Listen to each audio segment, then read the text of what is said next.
Good morning, everybody. Happy Wednesday. Ben Cominos here. You're listening to Outside the Box Unfiltered on July 15th. Thank you all for joining me this fine Wednesday morning. Good morning to everyone who's slowly trickling in as the show kicks off here. Hello, Mickey. Hello, Jaro. Hello, Carla. Hello, everybody popping on in here. We got a heck of a show planned for you today. We've got a guest at 9:30 that I think a lot of you are going to be interested in hearing from. Um, Surrounding ALPR technology. And I don't want to bury the lead. Um, Meeting tonight at 7 p.m. at Appleton City Hall. I'm going to be there. I have a feeling a lot of the people who listen to this show are ultimately going to end up there as well. Talking about ALPR, that's automatic license plate reader technology, and where its place fits into our society, what kind of regulations that we're looking for, the kind of rules that we need in place, stuff that I've been talking about regularly on this show for the better part of the last couple of months. And I have to say, I've met a group of people, which I've talked about before, because so many of you at this point associate me with the pushback against this technology, with the pushback against license plate reader technology, facial recognition, flock cameras, you guys name it. And I have to say, I am the bullhorn, sure. I have the capacity. I had the literal airwaves and now metaphorical airwaves to kind of get a message out there and talk about it in a way that I think keeps people informed. But there are so many incredibly talented and intelligent people behind the scenes, um, working against uh, what is seen to be an overreach by our government. And I have a lot more to say about that we'll be talking about for the better part of this show. Just a little bit of logistics here. 9:30, we are going to be speaking to one of the older people, an older woman, Denise Fenton, who is going to be one of the people we're all speaking to at Appleton Town Hall, City Hall today. And I have some interesting questions for her. If you weren't listening to Ben After Dark, there was a bit of an embarrassing exchange via text that ended up going public that I'm going to be asking her about, as well as some of the concessions that it seems like the people of the Fox Valley are looking for surrounding this tech that we feel is unregulated. As Mickey highlights, 2 cops in Racine County were caught using Flock to stalk their exes. Feels like every 3 days another story like that is coming out.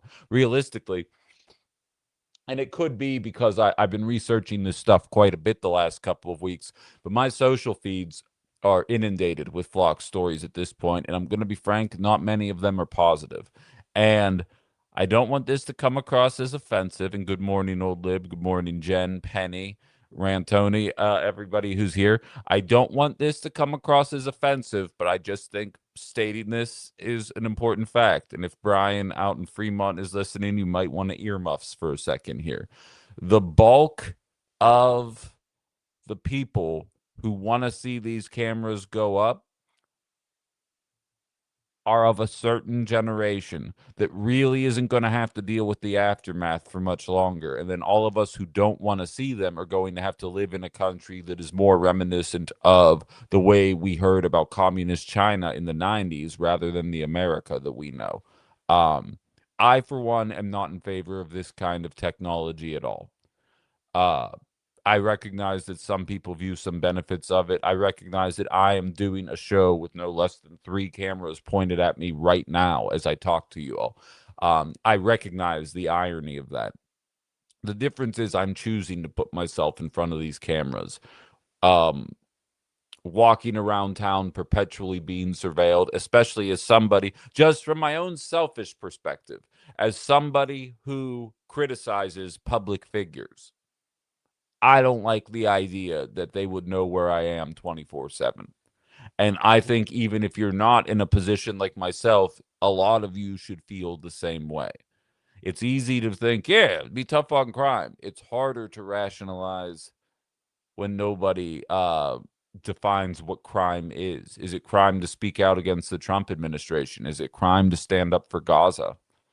Is it a crime to cuss in public? Is it a crime to speed? All of these questions would need answers. Good morning as people are continuing to roll in here. But we'll get into that. That alderperson Denise Fenton is going to be on at 9:30. So we'll get more into that in about 25 minutes. Um oh, thank you, thank you. I appreciate that. You sent a galaxy. Wow. That I appreciate that, man. Thank you. Um Mallory says being tough on crime is actually addressing the heart of the issues, poverty, etc. Um, Don Draper says I'm confused because Appleton canceled their contract with Flock. They're in negotiations with Axon. All it is, it's enough to placate. And again, I'm not anti-Flock. I realize Flock brings about its own complications with the connection to Palantir, the way it is being utilized by our allies in the Middle East in the term of predictive policing. Flock absolutely brings its own unique set of circumstances, but any of this ALPR tech brings about a lot of questions. Axon is now currently the one that Appleton is negotiating with. And for those of you that haven't heard of Axon, they just closed a $350 million deal with ICE to get them all new tasers and other types of equipment. Not body cameras, of course, because then we'd know exactly how they're unaliving Americans in the street. But definitely more weapons to screw with people is one deal that they were able to do. Um, Moving on, Kathleen says our illustrious leader said this morning that ICE traffic stops will continue. Interesting. Okay, I hadn't heard that. I heard there had been a moratorium when I was jumping on the air today, so that's going to kind of rework my entire attitude today and kind of change my opinion. I cannot confirm that.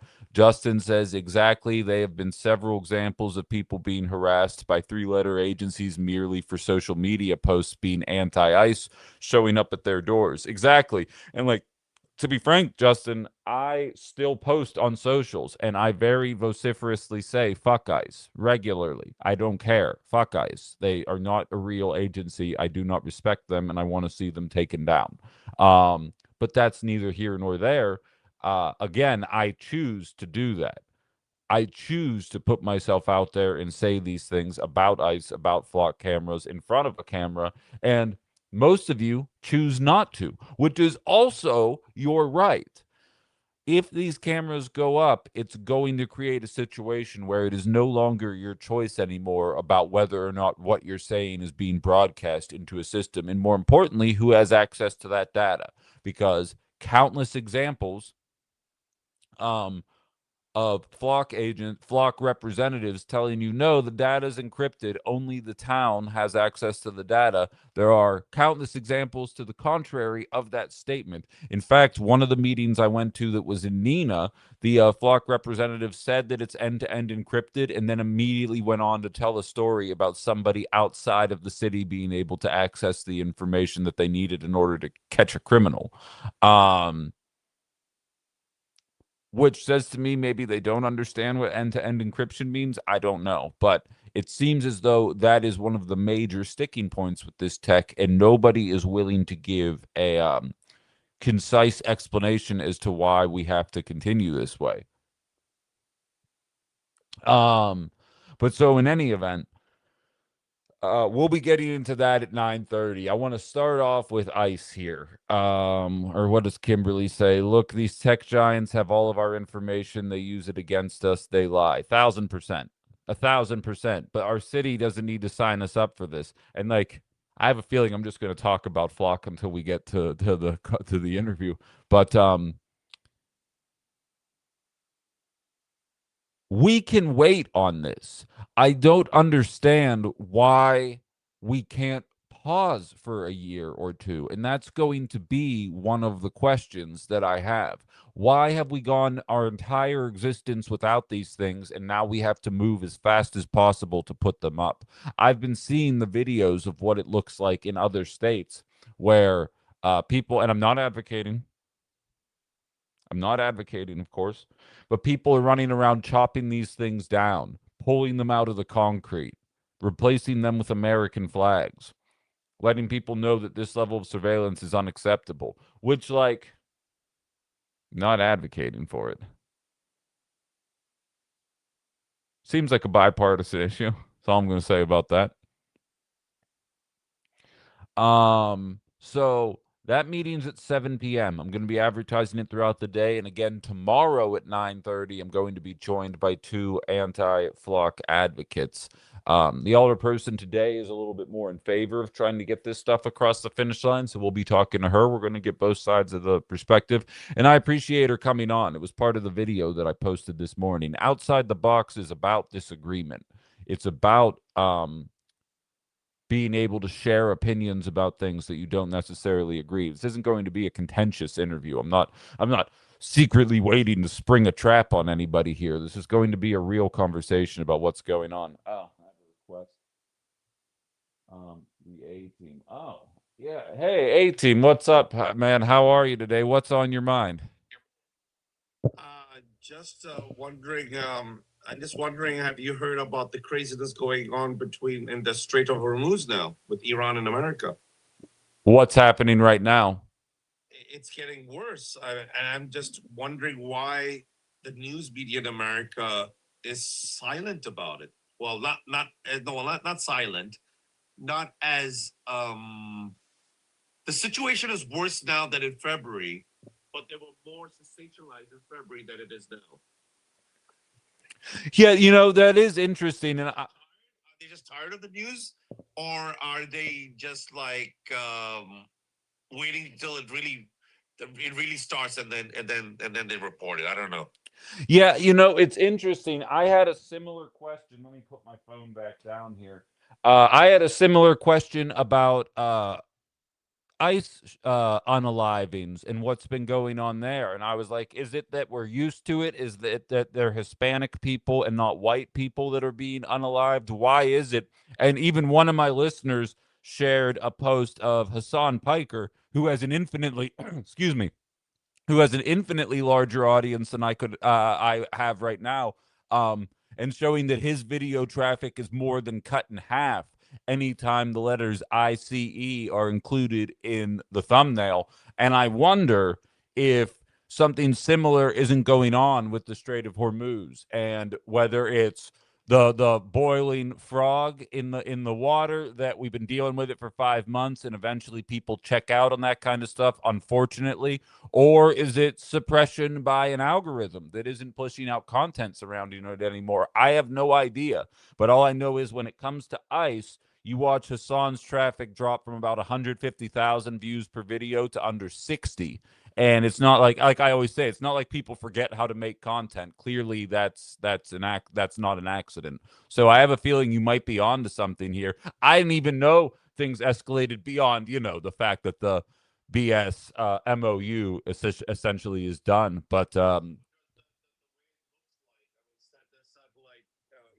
Independent satellites, because nowadays people don't need military satellites to see it.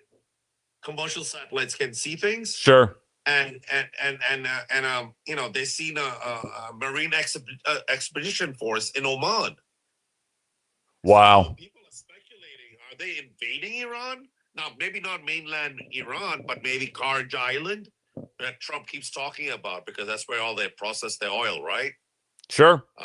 And if that's true, that's a major escalation. Yeah, and I know this morning, although I've stopped taking his threats seriously at this point, he's threatened their nuclear facilities and their bridges. So that seems to be where we're at right now. But he also is a ton of bluster. I don't know if I believe it, but I'll definitely look into it more and probably jump into it tomorrow morning. But A team, I appreciate you chiming in, man, and I'm looking forward to doing your show in the near future. I hope to hear from you soon.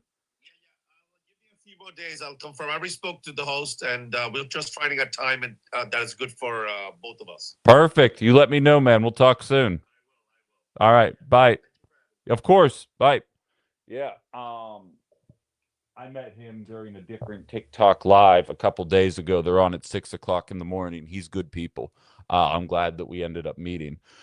But What's Violet saying there? They don't want to make Trump look bad. Probably a little bit of both. I thought they blocked it, delayed our ability to see satellite imagery over the area. That's above my pay grade, at least for right now. I'm not familiar one way or the other, but I do know that things aren't chilling out there. And I do believe, whether it be stock prices, the economy, whatever the situation is, I feel like it's pretty difficult to avoid the fact that the news is obviously, and maybe this Todd Blanche thing, which is playing on all networks right now. I have it muted. I really don't care. Um, but that's sucking all the energy out of, or all the air out of the room right now on that front. And to that effect, um, we have 15 minutes before our guest is coming in here. I wanted to talk about ICE for at least a little bit, and maybe we might revisit the conversation on the other side, because despite the fact that even with my own videos, again, I'm not getting 150,000 views a video, but I dropped from getting over 1,000 to under 500 on the videos where I was talking about ice.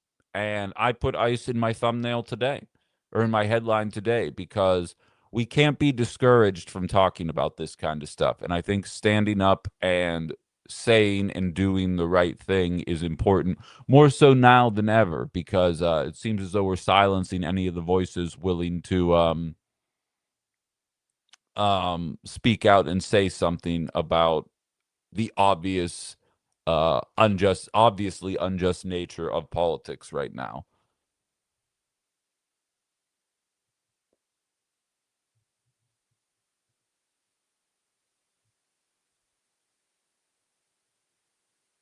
FYI, another alder says a 2 to 3 year moratorium is illegal in Wisconsin and would not bind to future councils. Well, I mean, we'll jump into exactly why that is, because again, I'm going to need an explanation as to how we as a society were able to function for all of humanity without these cameras, and now we're in a super rush to get it done. And if you haven't seen my videos, actually, I'll share my screen. Unfortunately, TikTok, you're not going to be able to see this, but let me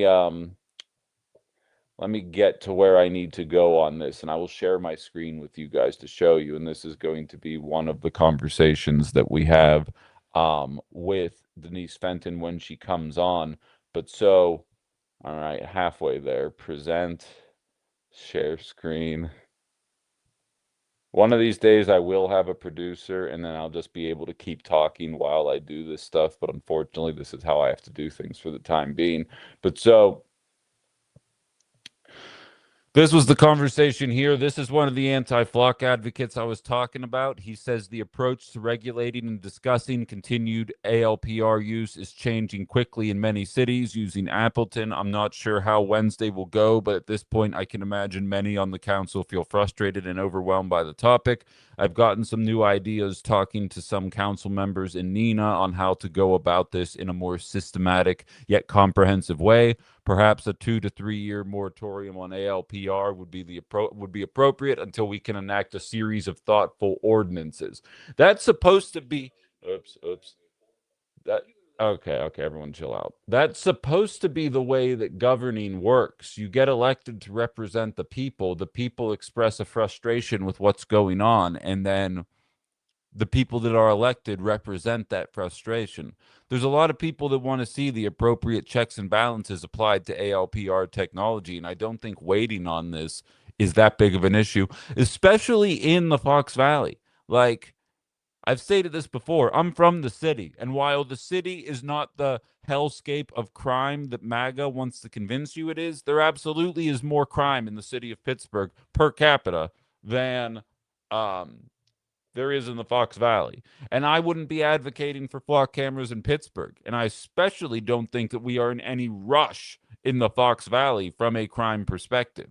So, like, the fact that people are being pretty common sense, these aren't radicals. Again, in Texas, they're straight up pulling these things out of the ground as they go up. You see the videos where people coyly say, you know, a simple green laser that you can buy for $5 at a store will permanently break any of these cameras that go up. Clearly, people don't want them. Like, even in this, we got to be tough on crime society, people don't want to see this over the top surveillance become an issue going forward. And so I feel like a simple pause in matters as actual regulation are created, much like we talked about on Monday, surrounding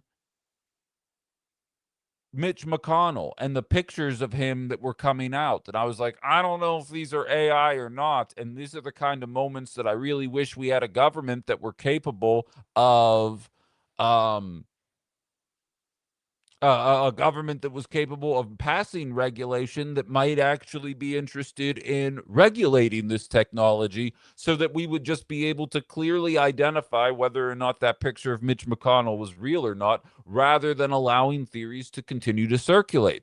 And it's the same idea with flock cameras. It's a new technology that has been abused countless times over across the country, that clearly has a lot of questions that need to be answered, that we already know has the capacity to also examine your faces and data and catalog your faces. But don't worry, they don't have that technology turned on.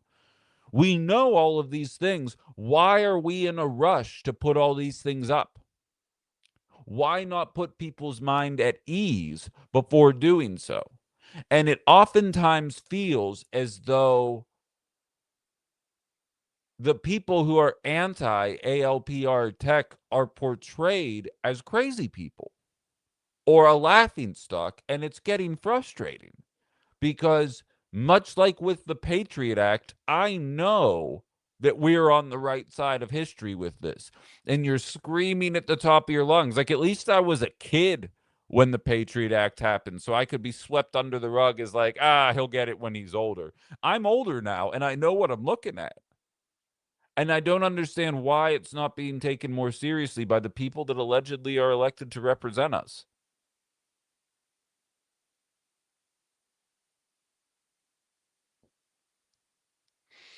Michelle says one concern that, according to another alder, is that the council doesn't take action. APD can get cameras unchecked. Jaro says I have usually felt like I can trust our city council to do the best for us and be open and honest with us, but lately I'm starting to feel different and it saddens me. Justin says the tinfoil hat radio callers in GTA were right all along. Old Lib says AI is now determining layoffs. Just saying, and I already saw that. I saw that story as well at Meta, and I actually took a picture. There's um a clip of AI determining before somebody had breast cancer. It's an X-ray of a breast that doesn't have cancer, and then but it predicted that they would, and then they ended up taking the necessary steps to stop it. And so that means that if it can predict you have illnesses before you even know you have the illness, these companies are using AI to determine who's not going to be able to work in 5 years and is laying people off. Again, boy, howdy, would it be nice to see some regulations on this kind of stuff rather than just dealing with it. But you know who's a criminal? Luigi. Ugh. We're going to get 12 consecutive hours of Blanche being questioned on national news because there's nothing more important going. I'm sure if Todd Blanche doesn't get nominated, whoever MAGA nominates next, everybody will just fall in line and that person will be really good. I'm sure this really matters long term. Um,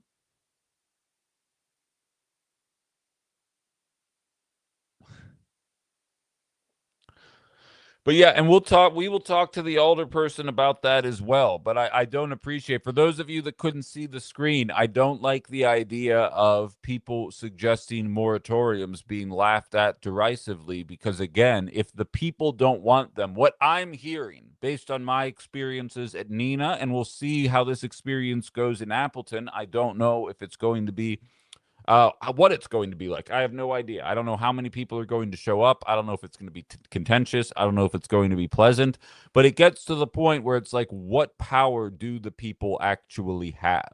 Because any meeting I've gone to, one person who's typically of retirement age stands up and tells a story about how Flock helped them. And then 20 to 30 people stand up, all of non retirement age, and give their examples of why this is absolutely a bad idea. And like, I realize that that is a small sample and that the people who show up are going to be the truly passionate people, but then I posit Where are the truly passionate pro-flock people? Because I'm not seeing any. And I can tell you from firsthand experience, the anti-flock crowd is not Soros funded, right? It's not a liberal think tank. We're not Antifa. Hell, some of the people that are in the group are libertarians. Some are Democrats. Some are socialists. I have to believe there's one or two MAGAs, but I think if you told them that flock cameras were used to catch Mexicans, they'd probably be on board with it. But yes, Carla says we're a fraction of a fraction. Exactly. She's saying that ironically, of course. Always forget to mute it. I just want to see. I see I have a couple comments here. D says Trump backed off charging ships to go through the strait. Now says Iran's neighbors are going to make big investments in the U.S. to pay back U.S. for opening the strait. Gee, I wonder which Trump affiliated companies will benefit from that. Yeah, only time will tell, I'm sure. It matters to the Epstein victims and it matters to the concept of justice. Yes, a replacement would still suck, but they would suck much less. Would they? Like my point is, Kay, like, does it really merit wall-to-wall coverage? I see next to no flock coverage on the national scene. You know how I know flock's a problem? Because national media doesn't want to talk about it. The only places I see it are on social media apps because Fox doesn't want to do it, CNN doesn't want to do it, MSNBC doesn't want to do it. And like I always tell you, I don't look for what people are talking about because what they're talking about on national media is what they want you talking about. I look for what's not being talked about because I think that's what matters. Just a Wisco girl. I see Denise Fenton backstage. I'll pull you up in one moment, Denise. Please stand by. Just a Wisco girl says millennials grew up with technology and the advancements. We were educated to be skeptical and responsible with our information. I totally agree. This is like the fourth time that this is a new technology that we would be learning to adjust. I know we can do it. I just feel like we need to talk about regulations. And we're going to talk about those regulations and what we can expect this evening at Appleton City Hall tonight at 7 p.m. I really appreciate her carving out some time. I shot her a Facebook message late last night, so there was no guarantee that I would even hear back. So I appreciate this very much. Alderwoman Denise Fenton on Outside the Box. We're coming up here. How are you today, Denise? Thanks for Good being here. morning, Ben. How are you? I'm good. Can you do something about the weather?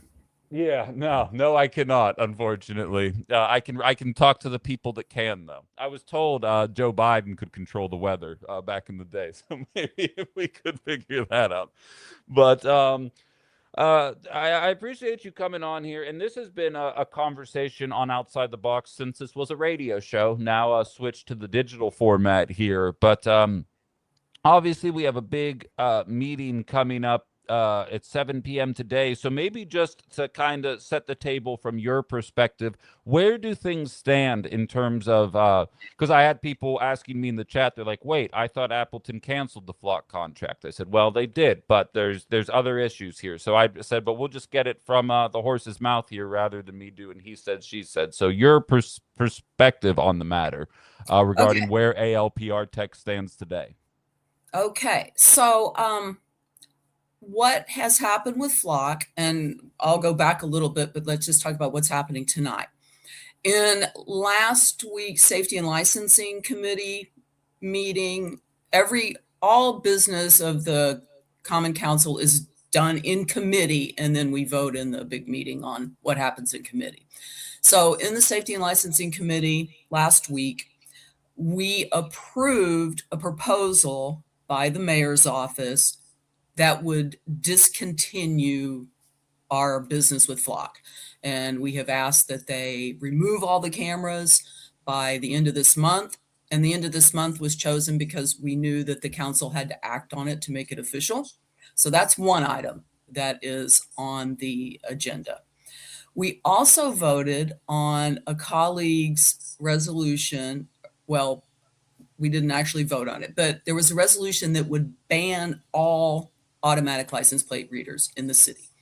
And that would include the little parking enforcement utility vehicle and everything. We received and filed that resolution, so there won't be any action taken on that. because it was very brief, not mentioned flock specifically a lot, so which was really moot once we canceled that contract.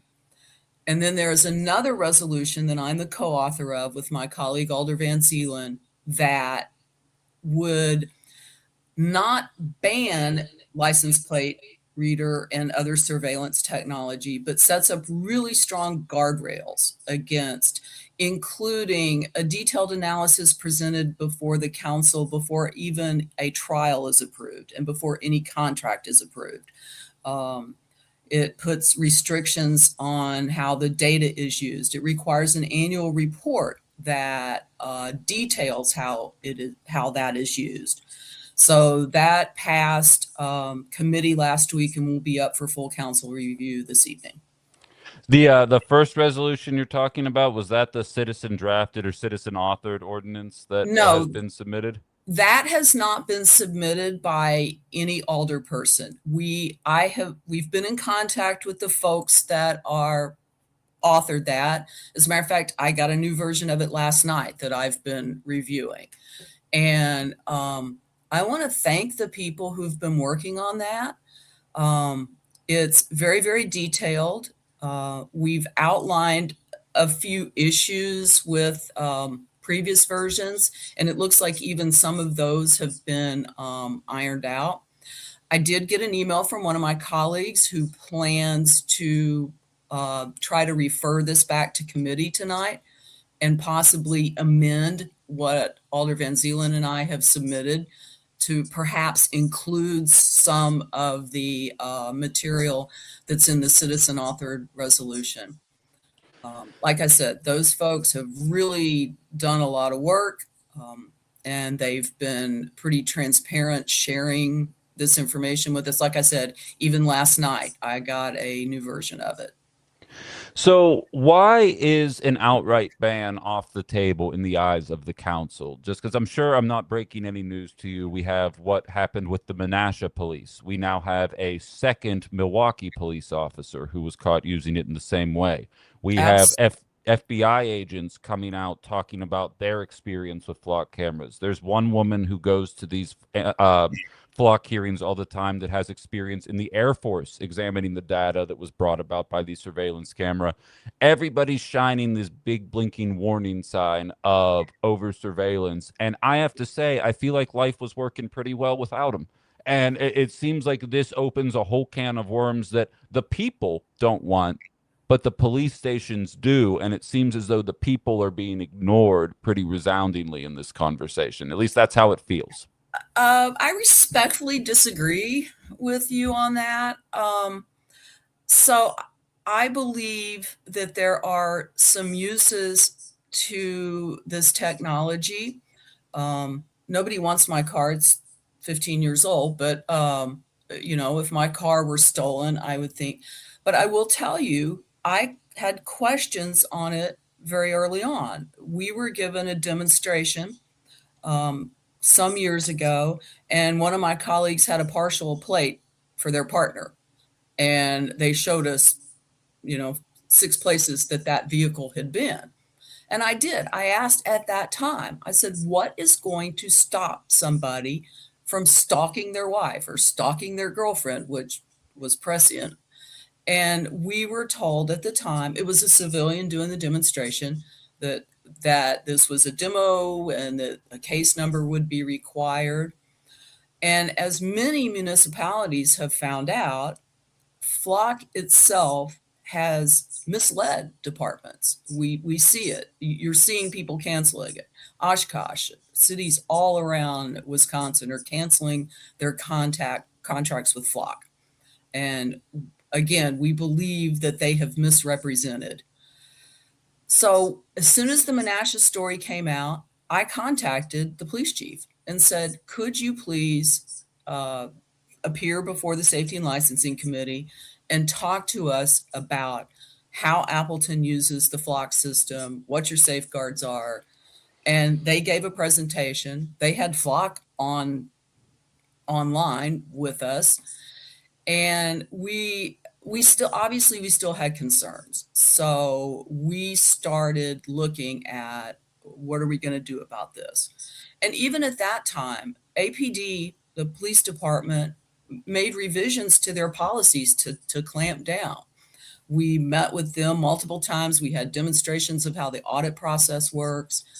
Even before we have ended our contract with Flock, we turned off sharing with any other departments around. Appleton used to share data with local departments statewide. That's not happening anymore. So we had a very, very long presentation from the Outagamie County DA about, at that meeting, documented cases where these ALPRs had helped them solve crimes. I have a lot of concerns about privacy. I think that I have concerns that in other jurisdictions, they're using these cameras to track women seeking reproductive care. And so, but I feel like if we have a system of guardrails, we are able to use this technology. And another thing, we're going to have a really tough budget coming up this year. And we can't just tax the taxpayers and add 20 more police officers on patrol. So some of this technology helps make people more efficient. And even, I'll note that even the citizen drafted resolution is not an outright ban on the technology. Very, very strict guardrails, but not an outright ban on it. Okay. I've yacked long enough here. Yeah, oh no, it's fine. I appreciate the thoroughness of the answer, but that kind of segues me into my next question. I mean, obviously there was a post on Reddit that kind of went viral that I had shared where someone said, how about a moratorium on this while we get these guardrails in place? Like, you listed a bunch of examples there. I don't even have to operate in the hypothetical. What if you're a guy that talks crap on politicians for a living? I don't know that I want to live in a world where my license plate is being monitored by the powers that be all the time. Where's the fire? Why is the idea of a moratorium such a laughable assertion that we wait and put these guardrails up so that people actually feel like they're not being spied on, they're not being surveilled, and we kind of, like, we're beyond the point of a few bad apples, I feel like, with the Flock and ALPR in general, where it seems to be a pretty consistent issue that with the rules in place, I feel like that you have to make an omelet, you have to break a couple eggs isn't going to be acceptable. So why can't we wait? So the moratorium issue, in terms of like 2 to 3 years, and I'll talk about the Reddit post here in a sec. The moratorium, we can't as a council bind a future council. So we serve 2-year staggered terms. There are certain things, we have complicated parliamentary things about when you can reconsider something. We can't bind a future council. The post that went viral was less a conspiracy than someone take grandma's phone away from her moment. I was texting with a friend, and I had just read a long Facebook post about this same moratorium proposal. And also and I was thinking, oh, okay. And then here I'm seeing it from another message. And so the laugh emoji was kind of, okay, here's this. And also I'm thinking about 2 or 3 years. I already announced in April after the election that I'm not running for another term.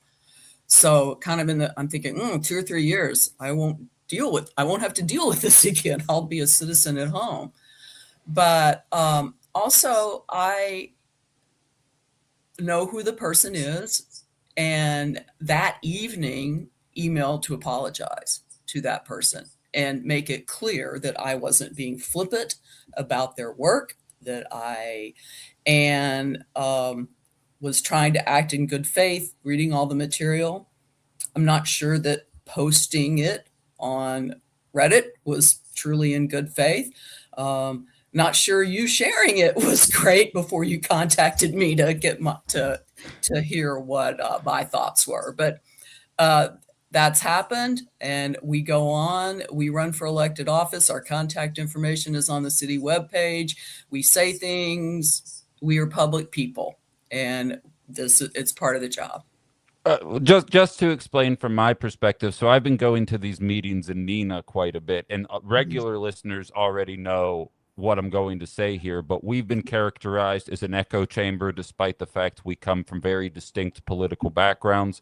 We were told we represent a fraction of a percent, and a lot of us feel like we show up to these meetings, and that was actually going to be my next question. What could you guys hear today that might make you reconsider your thoughts on these cameras? Because when that text goes out and it looks fairly flippant based on what's out there, and I'll allow the viewers to decide what they think about the answer. When the chief of Nina Police says you're a percent of a percent, when the mayor of Nina says you're an echo chamber, we really aren't going to make decisions based on you.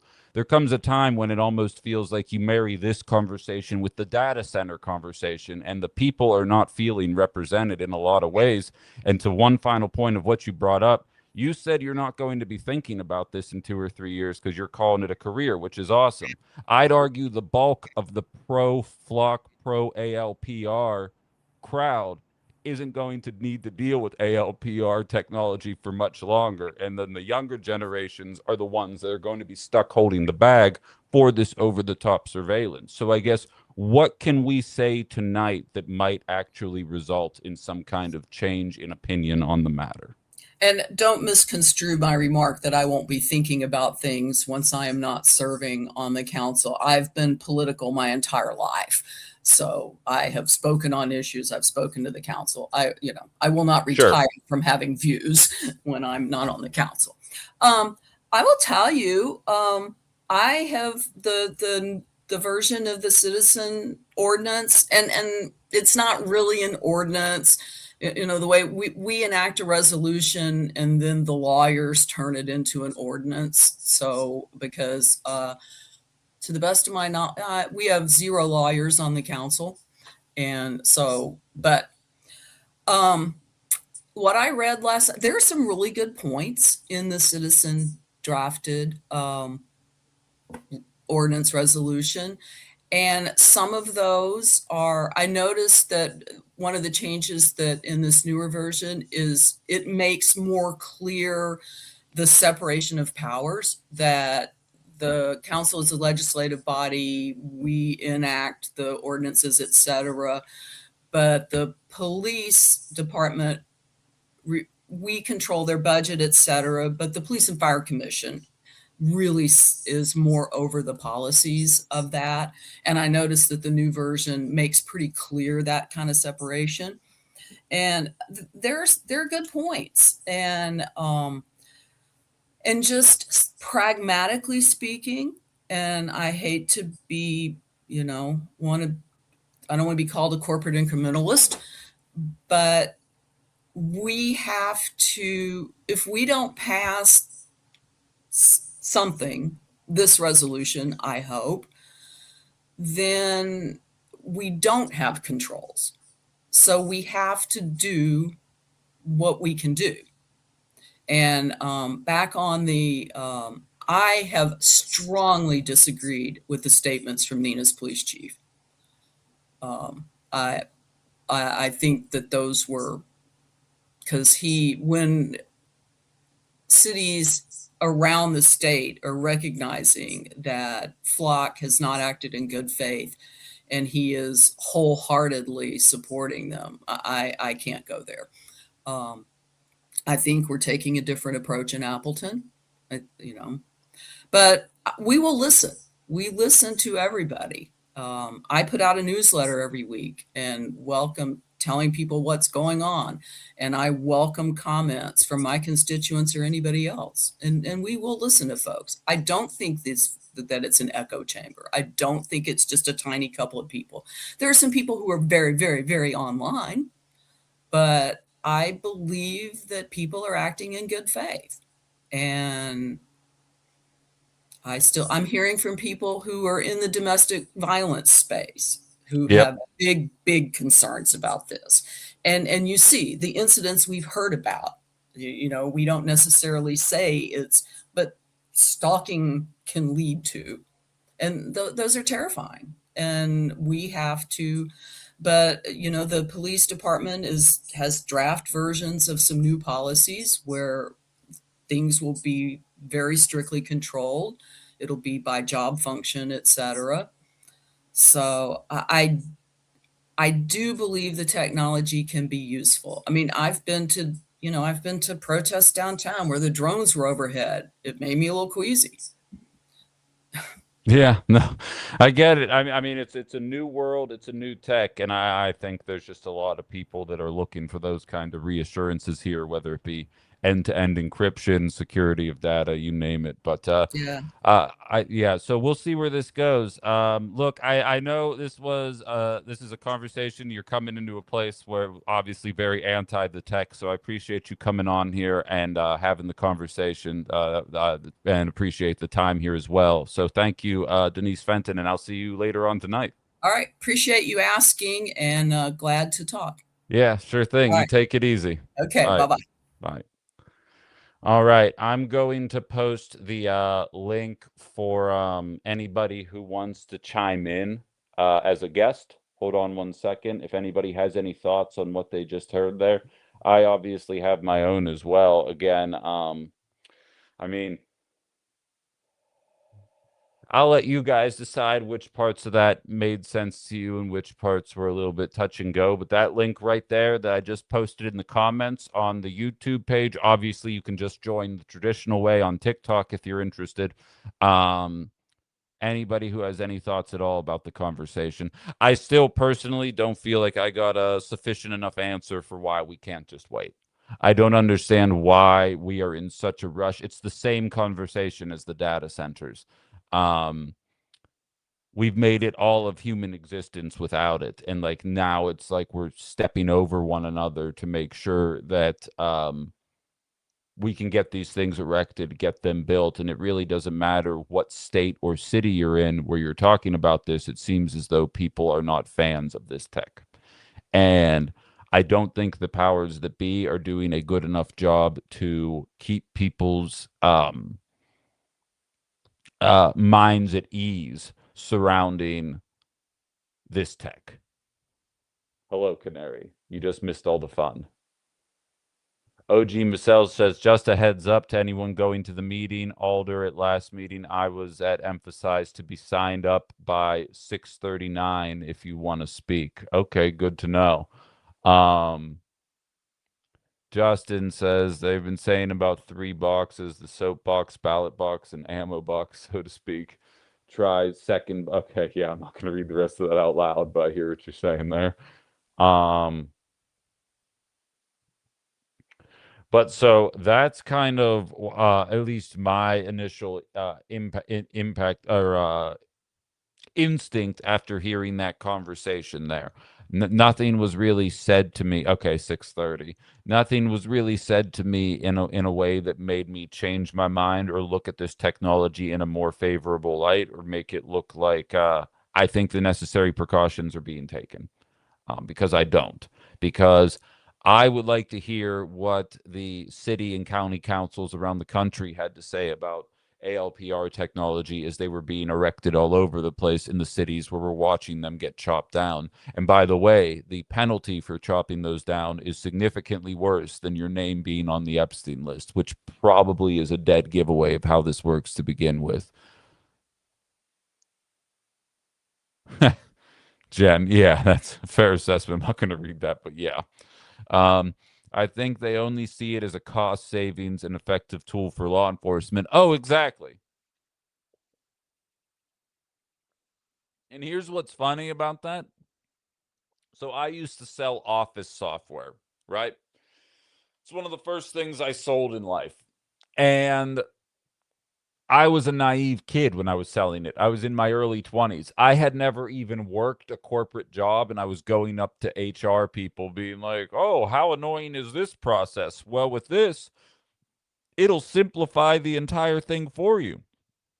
And it will allow you to be able to what you used to do in 30 clicks, you'll now be able to do in 2 clicks, and that'll free up your time so that you can do other things. And HR people always hated me when I came up and said that. And I was like, I don't understand why they don't want to make their job easier. I realize there's a cost. Then I would talk to CEOs and I would tell them the same thing. And they'd look at it with a smirk and they'd be like, oh, I love this. And I'd end up closing the deal. And as a kid, I never understood what the difference was. And I realized as I got older that the reason the CEO liked it and the HR people didn't is because I was taking HR people's jobs. I was giving people the software so that one person in HR would be able to do the job of 4 people in HR. But stupid Ben, I thought I was selling technology that was going to make the job easier for the people that were employed. But of course, in America, you make it easier and then you fire all the people that are no longer necessary because you have this free machine that does it. That's the funniest part about this is we are ultimately going to end up with less police officers, but a much bigger police state as a result of this technology were it to be imposed. I say it every time I do one of these ALPR things. It reminds me of Demolition Man, where every time Sylvester Stallone says fuck, there's a loud buzz and then a thing swoops by and gives him a ticket that he has to pay for cursing. And it's like, not for me. Not for me. And we had 15 minutes there, so I used the 15 minutes to the best of my ability. We didn't even get into the idea of end-to-end encryption. I know Denise has a background in IT, and end-to-end encryption means that only the city of Appleton would have access to the data. And there's countless examples of things of things working to the contrary of that people not affiliated with the city absolutely have that access. So it's interesting. It's an interesting conversation. And again, nothing happens. I made the joke in my morning post today. You don't get to sit there and bitch in 10 years when you're getting fined for swearing in public if you don't show up and show out tonight. So I'm going to be there. Sounds like I know Cindy's going to be there. She said she's trying to convince her 17-year-old son to show up as well. I think Michelle said she's going to be there. Carrie says councils more frequently restrict and ban the use of facial recognition technology, and it's within their powers to protect people. People are starting to ask for the same with ALPR. Exactly. Exactly. Because again, it's the Patriot Act. It's the Patriot Act 2.0, and I'm sick and tired of knowing what I'm looking at, being told that I'm being a chicken little, and then 15 years later finding out all the stuff that we were warning about comes to fruition, and at that point there's nothing you can do about it anymore. I'd rather just do the thing where we stop it before we get to that shitty outcome. Like, can we butterfly effect this for a moment, maybe?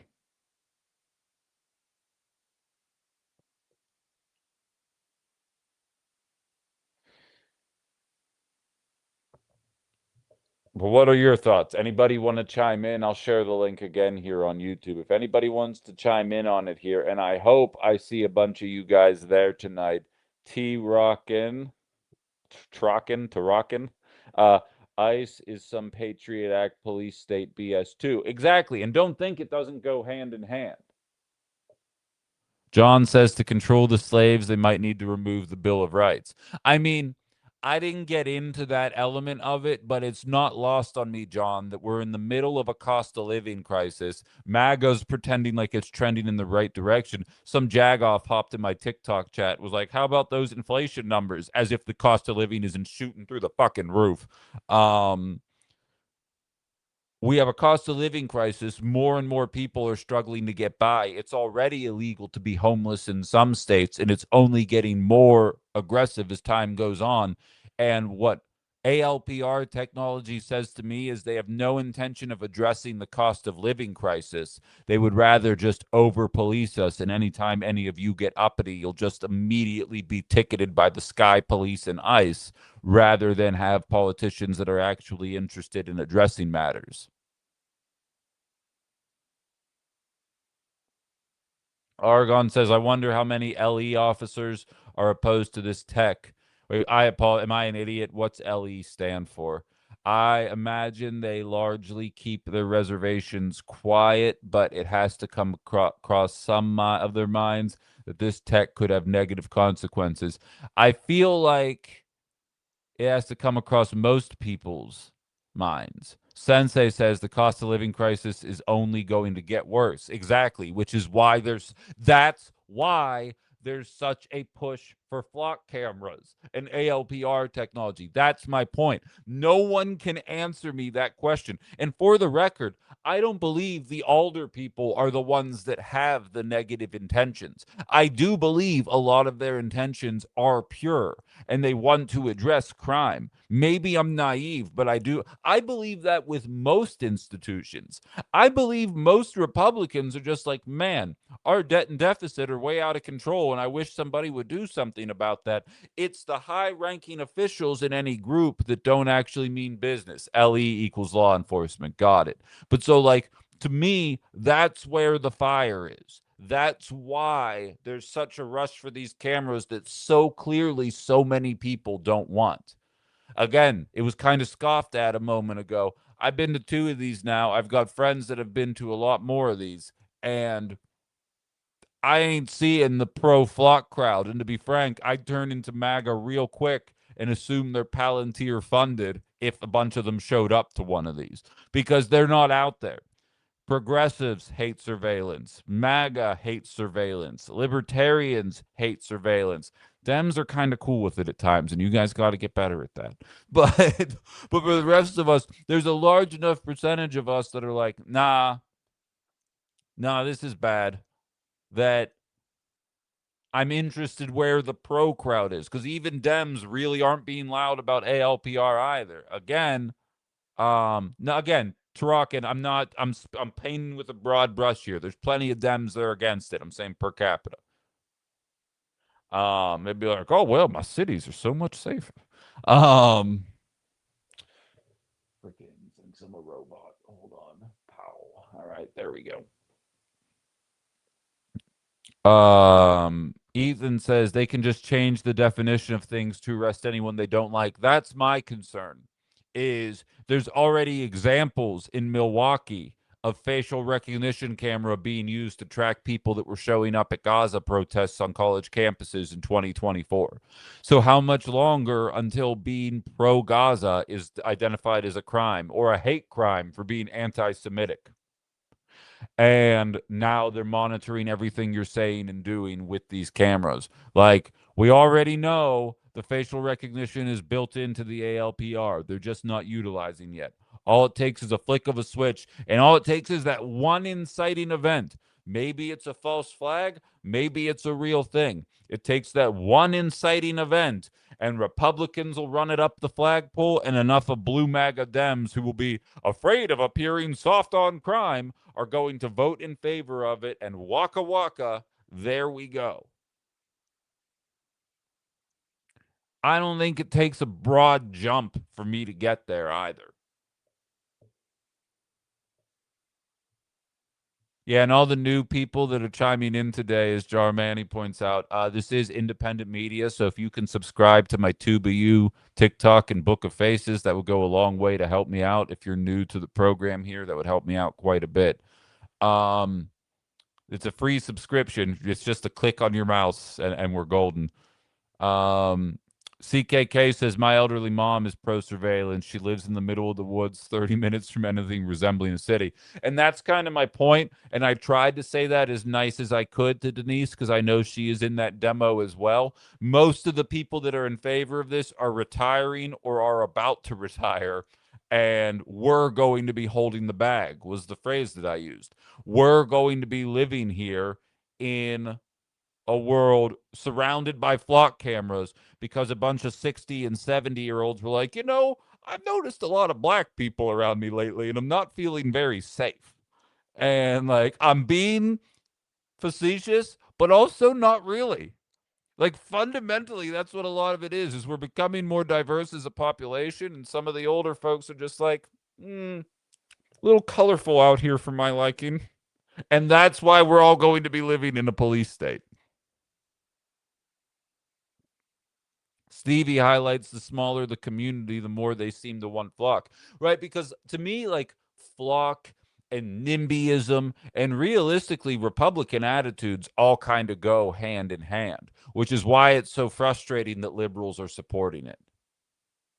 And I don't want to hear budgetary restraints are the reason why we need to live in a forever police state. Jarmani says, I heard someone say, let's see these cameras up in the richer neighborhoods and see how those people feel about it then. I agree. Let's get some wealthy people some speeding tickets because of ALPR. Let's go community by community and just see. Why not put it up to a fucking, what do you call that, referendum? That's what we do all the time in this state anyway. Put it to a referendum. Let's see if 20% of people are in favor of ALPR technology, because I think I know the answer. See, T. Rockin says, I feel MAGA is too oblivious to the threat of authoritarianism. Here's the thing. They were rah Patriot Act because we were going to catch the terrorists, right? And then Obama became president, and all of a sudden, liberals in charge of scouring that info, all of a sudden, then it became a real issue. You know what? If Kamala Harris were in office right now, MAGA would be through the roof about flock technology and ALPR technology. Had Hillary Clinton been in office when the lockdowns and COVID happened, when Donald Trump was in office, there would have been an absolute revolt. They're okay with authoritarianism as long as their boy is in charge. The second their boy isn't in charge, they snap out of it. And as a progressive, I just want to drag their dumbasses out of that little fugue state that they're in and just show them the reality they're facing right now, and they will inevitably be here.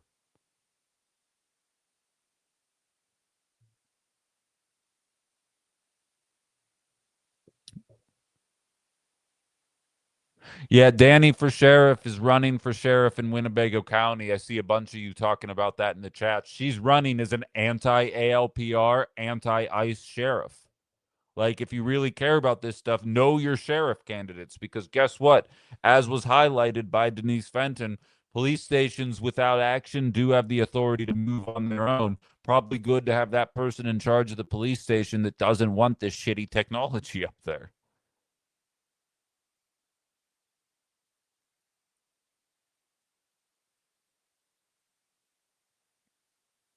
Hal says most of the rich already have security cameras all over. Right, but again, Hal, that's Ring doorbells. That's their own cameras on their own property to spy on the riffraff.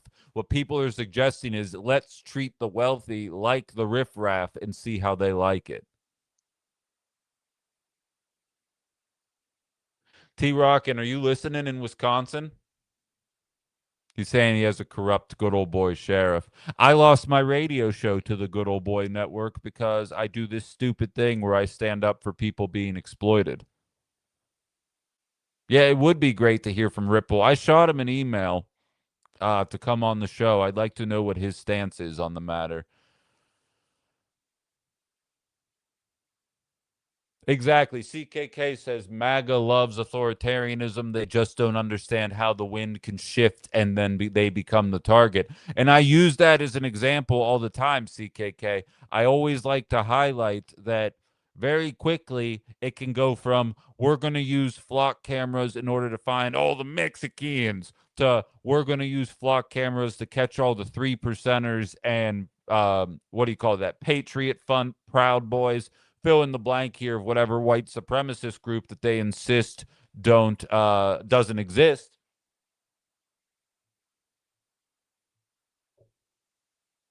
And then all of a sudden they become fundamentally aware of exactly how frustrated they are. I saw T Rock and wanted to hop on the show here. Let's see what he or she has to say. What's on your mind? Oh, just hanging out, man. Oh, It's an interesting topic. I mean, and I think you kind of hit the nail on the head. Now, I'll tell you a little bit about my background. I started out Republican, lifelong Republican. Then I kind of shifted to libertarianism, and now I'm, frankly, Trump made me a Democrat. You know? Sure. That's God honest truth right there. I turned Democratic, and I just like, do we not see where one's going here? And I also used to be quite a bit of a conspiracy theorist at one point in my life. I don't consider myself a conspiracy theorist anymore, but I still retain a couple things from that. But I mean, I think Trump was on the Alex Jones show a couple times, and he was sort of accepted in that conspiracy theory community. And I think that's what warmed up a lot of Sure. the libertarians to him. Like, they felt comfortable with him, and a lot of the right wing people are conspiracy theorists too. And I think people need to understand, like, that's kind of a community, and it's its own thing, and it's another world, that conspiracy theorists live in. You know what I mean? You know what's funny, Rockin', is so I did talk radio up until the end of June. I got fired despite, being exceptional at what I do.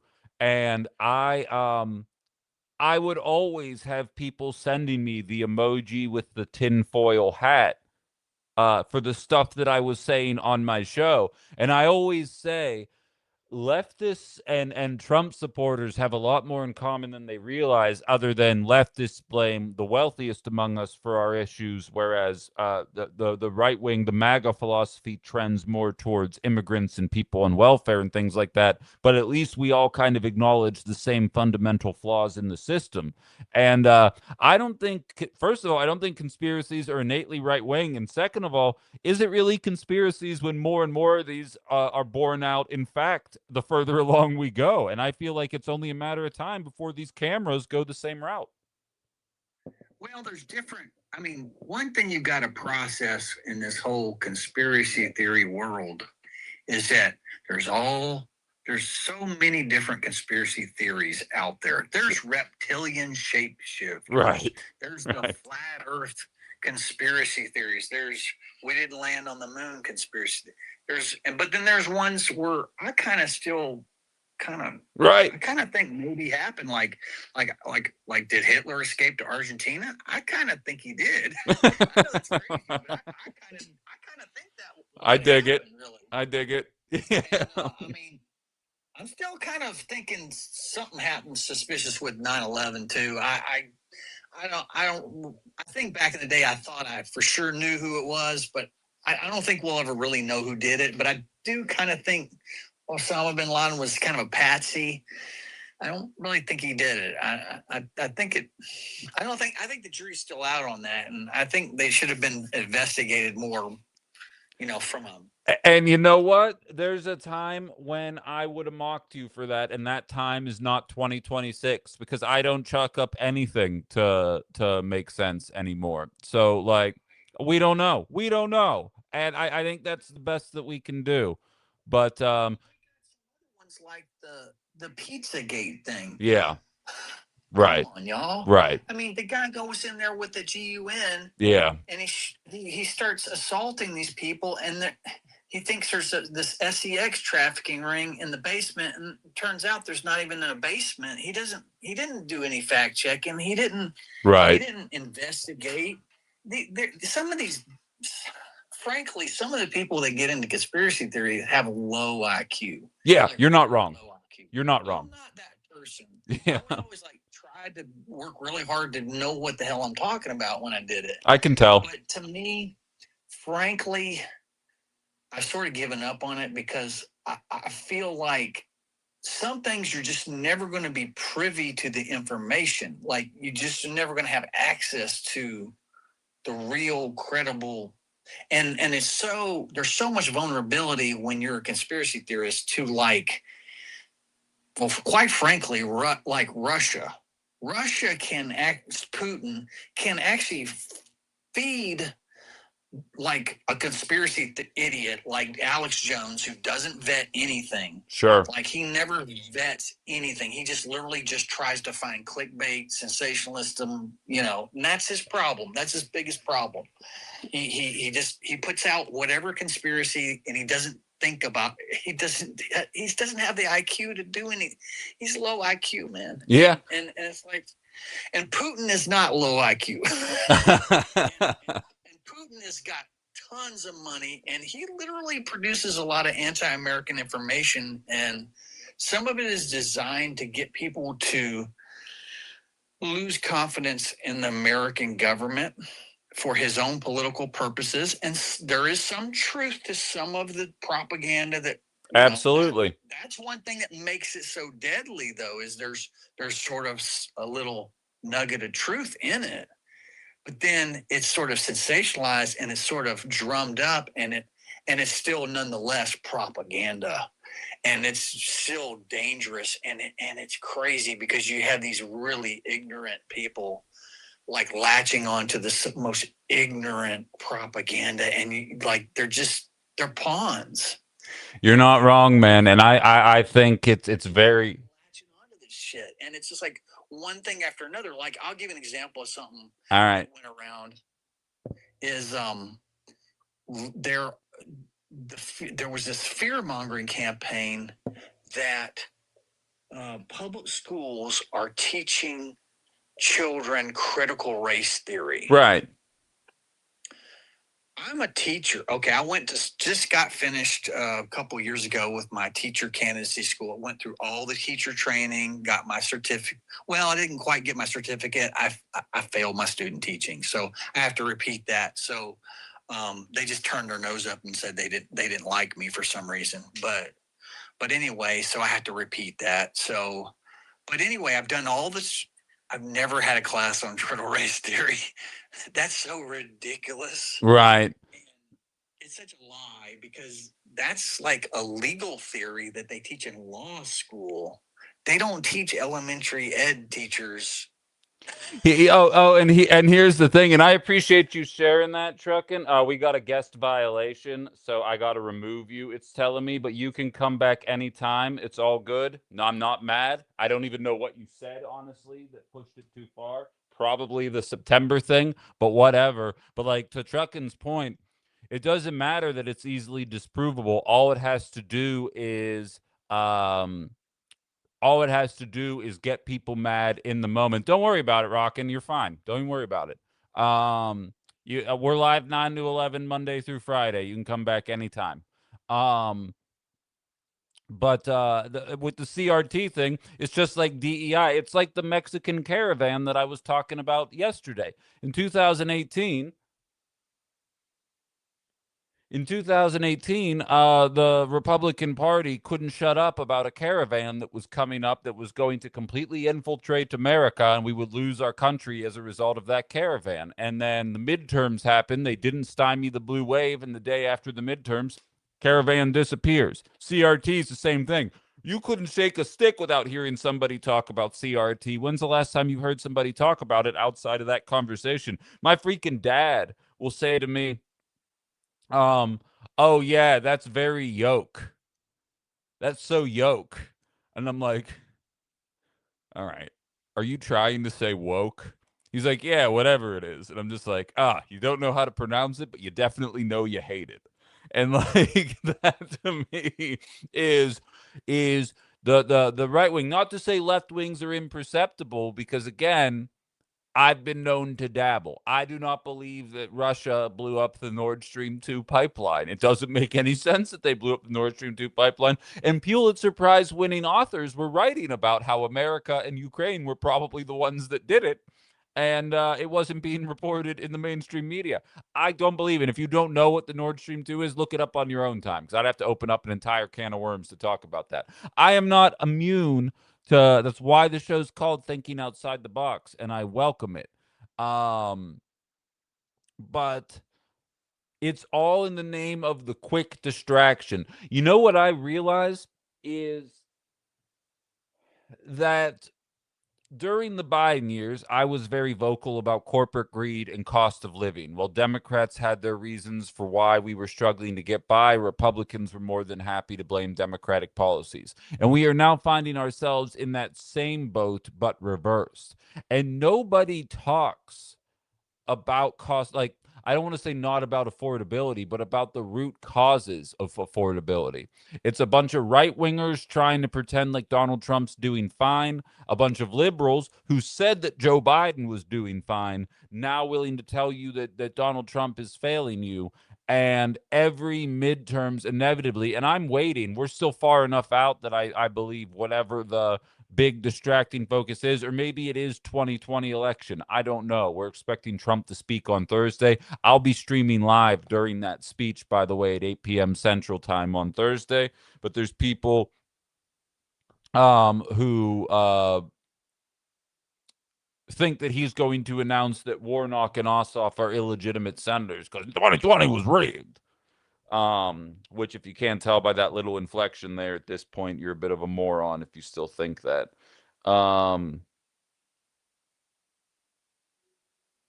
Okay, so in any event, what's CKK here say? I overheard a conservative complaining about CRT in a bar. I asked her if she could explain CRT for me. She had nothing. Who would he even be going after senator-wise?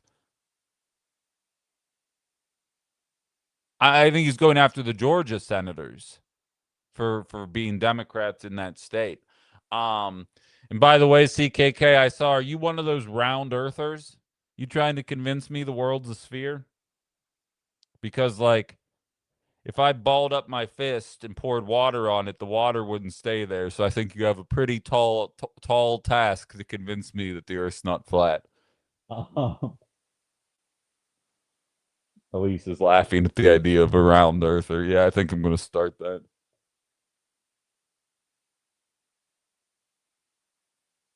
Can we go back to the good old days when we had hilarious conspiracies about litter boxes in school bathrooms? Here's the thing, though. It's hilarious because it's so stupid, CKK, but, like, there was two trans people at the station that I worked at. And, like, those rumors make their lives a living hell. Like, it's silly to us because it's stupid and it fundamentally doesn't impact us in any way, but, like, it makes their lives a living hell because there's people that buy this stuff. Oh, that shitty little radio station had a documentary on Irish slavery in America. It was riveting. Sounds just a few minutes ago in my drive. Well, take use your data to stream this going forward because, like, I'll be honest, I haven't listened to that little station since I left, and I won't even know when they replace me. You guys are going to need to tell me who's there and how much worse he is. Yeah, Truck, and I got raised as well, mostly because I switched positions within media, but I got a raise during Biden as well. I'm actually a firm believer that that is the true driver of inflation. Not that we were getting more money, but that a handful of corporations raised the prices because they realized the American worker for the first time in 70 years was gaining a little bit of traction in the workplace, and so they had to smack that shit down real quick. Because the costs went up, Truck, and I think that was intentional. I can't prove it. Again, conspiracy theory, right? I believe the costs going up was intentional. And that's why no one talked about the wage gains under Biden, because it felt like you were making less, even though you were making more.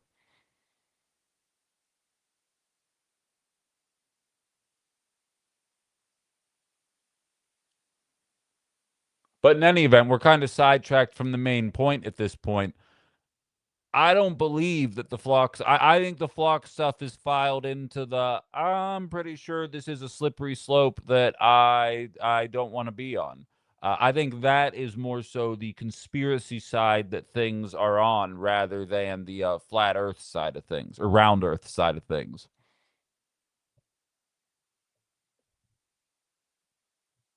Yeah, I'm with you on that. I personally am just so sick of ours claiming that the election is rigged only when they lose. I mean, we all are. We all are. And, like, I wish that the media just wouldn't give it any air. Like, there's part of me that if he starts talking about it, I might mute him tomorrow. Like, the only reason I'm even doing a live broadcast during it is because I had listeners ask me if I would. And, like, I was like, well, shit, that might actually be an interesting way to do things. See if I can maybe do it in a way where I can share it on my screen while I'm just a little head talking when he says dumb stuff. I don't know if that's possible or not. I'm sure it's possible. I don't know if I know how to do it, is the better way to describe that. When Appleton first switched over to the black garbage bins, they had tracking devices inside, supposedly so the city could find them if they got lost. They have supposedly removed them. Isn't that interesting? Was that a big thing in the Fox Valley? Everyone running around stealing one another garbage cans? I'm saying we agreed to surveil ourselves for the better part of 20 years. Oh, here's the lunch I'm eating. Here's me exactly where I am right now. You know, I remember in the 90s, my parents would scream at me anytime I would tell somebody outside of the family that I was going on vacation because my mom would be like, "Do you want people to know that the house is going to be vacant for a week?" And now we're like, "House is vacant." Like, it's kind of wild. Violet says they're flooding the zone with the idea of election fraud.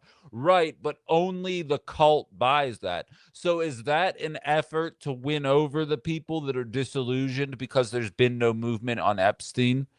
Or because of the war in Iran? Is that to win over people that identify as MAGA that might be considering stepping out? Um, I don't know. Like, I'm trying to understand the strategy.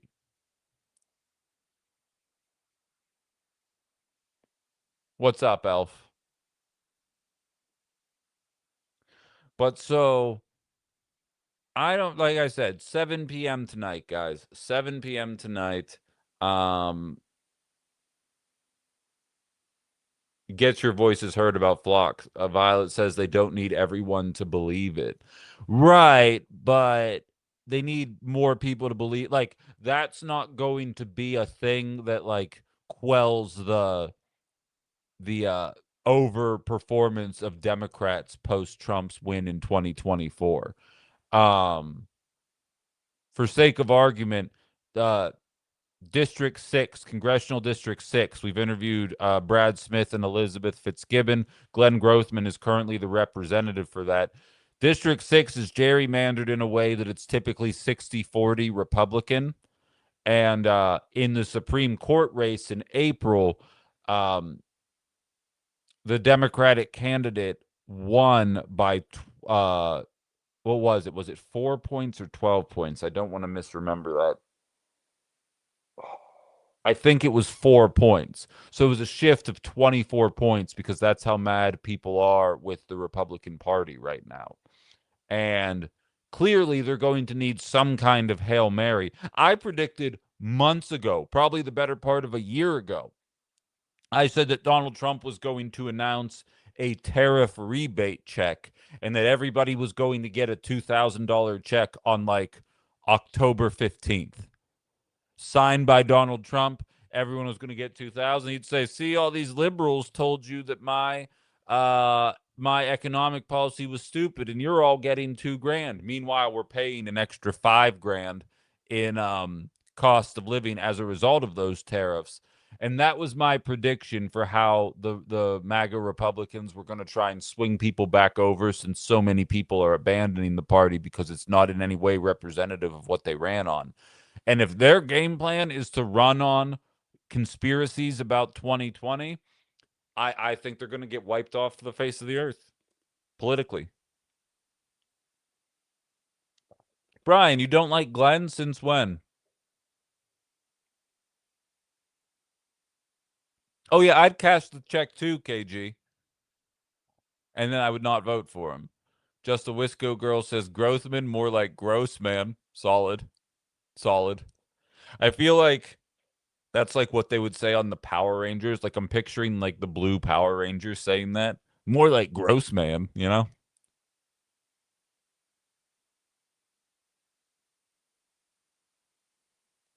Both parties are tanking everywhere. Maine progressives, or Jen says, both parties are tanking Maine.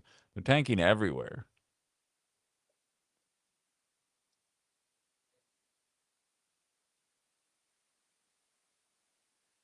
Oh, Susan, I couldn't disagree with you more. I know you and I, this is a major point of contention. She says the Democratic Party lost the 2024 election because it became overly associated with progressive cultural issues. I think right wingers don't shut the hell up about trans people. I think that's true. But the idea that the campaign was run on trans people or something like that, I think is ridiculous. Kamala Harris was running on war in Iran, a strong border, Reagan era taxes, marched Liz Cheney around, eschewed Sanders and AOC for the most part. The idea that there was anything left leaning about the Kamala Harris campaign is ridiculous. In fact, I would argue, had she embraced progressivism, she probably would have won because the most popular she was in the campaign was when she was walking around saying, um, corporate greed is the reason why your cost of living is so high. And if you elect me, we'll crack down on that. And then the billionaires joined the campaign and they were like, actually, how about shut the fuck up? And she chose to take that. Here's $1 billion in campaign money. Siphon some of that into your personal account, blow through the rest of it on a bunch of dumb marketing materials, and allow Republicans to take control again. You know what's funny is oh my god, did I just lose it? What did I just say? I might have just lost it. That's my bad. Sometimes I see you guys make comments. I saw Robin say Harris was right, and I was just like, everyone was right, Robin. Harris was a moron. Oh, that's what it was. People say that they think Donald Trump is going to steal this election because it seems like he's intentionally trying to lose it. What's funny is I was saying the exact same thing about the Democrats in 2023 and 2024. I was saying the exact same thing. I was saying, it feels like Democrats are intentionally running the worst possible campaign and almost daring us not to vote for them. And they lost that there. They lost that bet. And now Republicans are saying the same thing about Trump. And to a certain extent, Democrats are as well. I don't believe they're going to try and steal the election. I just think neither political party actually has intentions of addressing anything. That's why you see progressives winning in places now. And I'm telling you, Hong will come out of this state.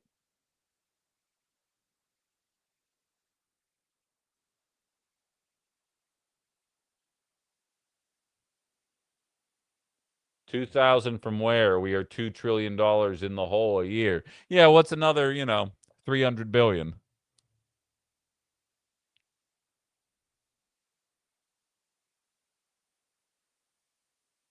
No, Violet, I don't think he's planning for a third term. I think that's all rhetoric. I mean, if I'll eat crow if I'm wrong, but I've always kind of viewed that as again, you didn't know me during the Biden years, and I think you would have agreed. But a lot of Democratic politics isn't about convincing you to vote for them. It's about convincing you how scary the other people are. And to a certain extent, that's what Republicans are too. Or maybe it's just a matter of the party in power. Because to be frank, if the Democrats were serious about cracking down on Trump and breaking up this little coup d'etat or whatever the hell you guys think he's going to do, they should be running against corporate greed every single day. They should be running against the corporations that are putting us in this position every single day, and it would win elections. As MAGA always says, too big to rig. We got to show up in a way that's too big to rig. Show up with a vision of America that convinces people to show up and vote for you. That includes condemning our allies in the Middle East, being willing to crack down on the 6 corporations that are holding us back financially in every single way, and doing something about a housing and healthcare market that is obviously not designed to benefit over 70% of the population. People will flock to that message, and you don't need to worry about Trump stealing things, because what do they have to run on other than bigotry in November? They don't have accomplishments. So, just present a message. I see Republicans all over my feed saying that they would vote for Francesca Hong over Tom Tiffany because they know Tom Tiffany is a consistent status quo that no one is interested in. People are telling you what they want. I'm from a sales background. The number one key to being good at sales, and I was 283% a quota, acts about me, is listening. Your customers tell you what they want when you ask them the questions. It's your job to listen. as politicians. When they say, oh, I don't know, I don't want ALPR cameras going up in my community, listen. When they say, I don't want data centers, listen.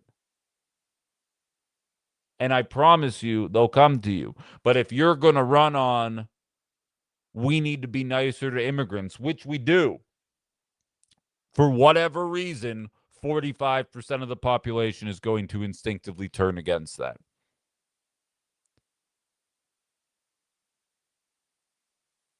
I don't know. Thank you for all the gifts on TikTok, everybody. I've seen a bunch of you guys firing them off at me. I appreciate that very much.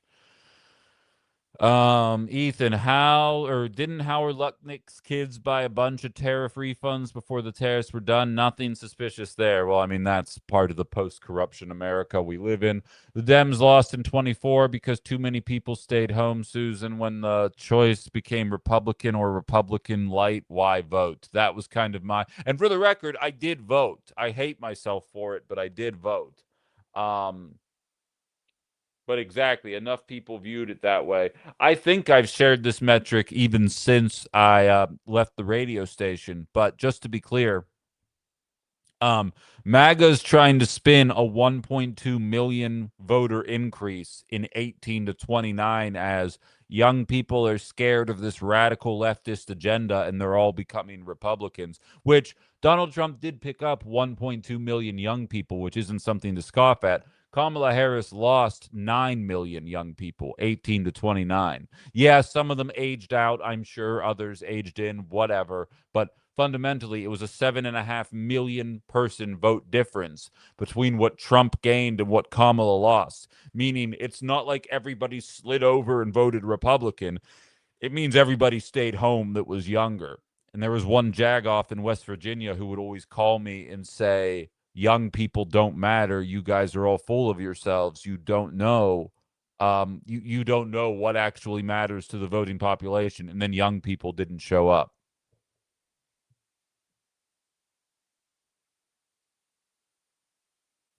Luke says he thinks Trump lost all the youth. I agree. Because the economy sucked under Biden. And the message was Bidenomics is working.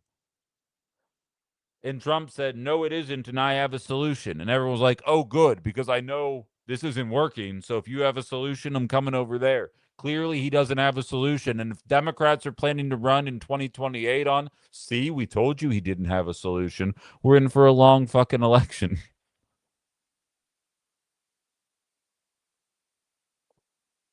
Trump won because of the price of eggs. Absolutely. That's a metaphor, but yes. I think you're using it that way. But yes.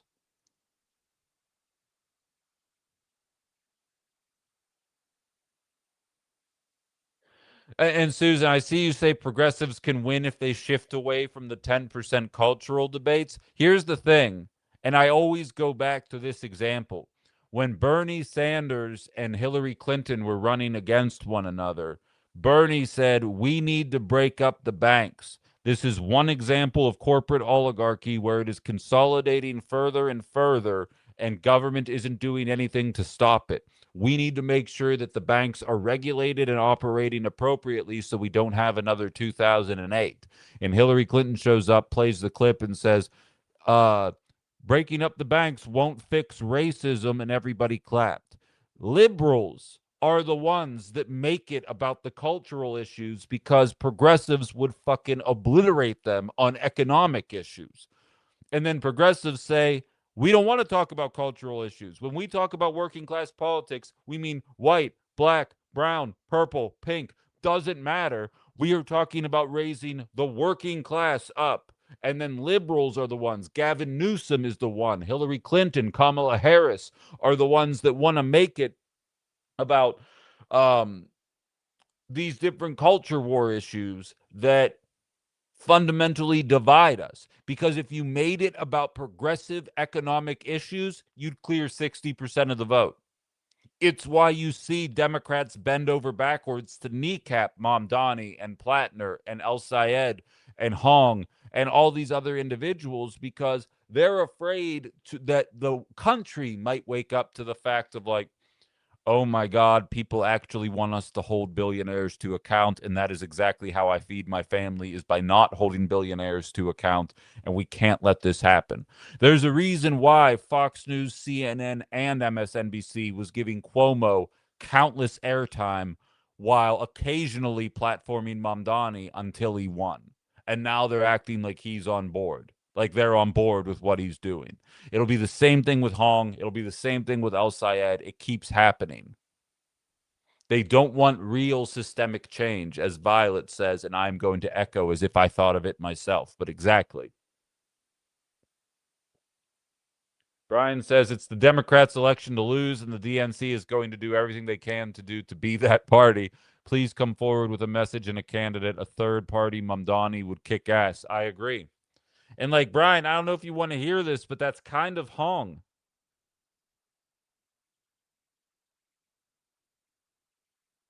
I have a new Francesca Hong fundraiser shirt idea.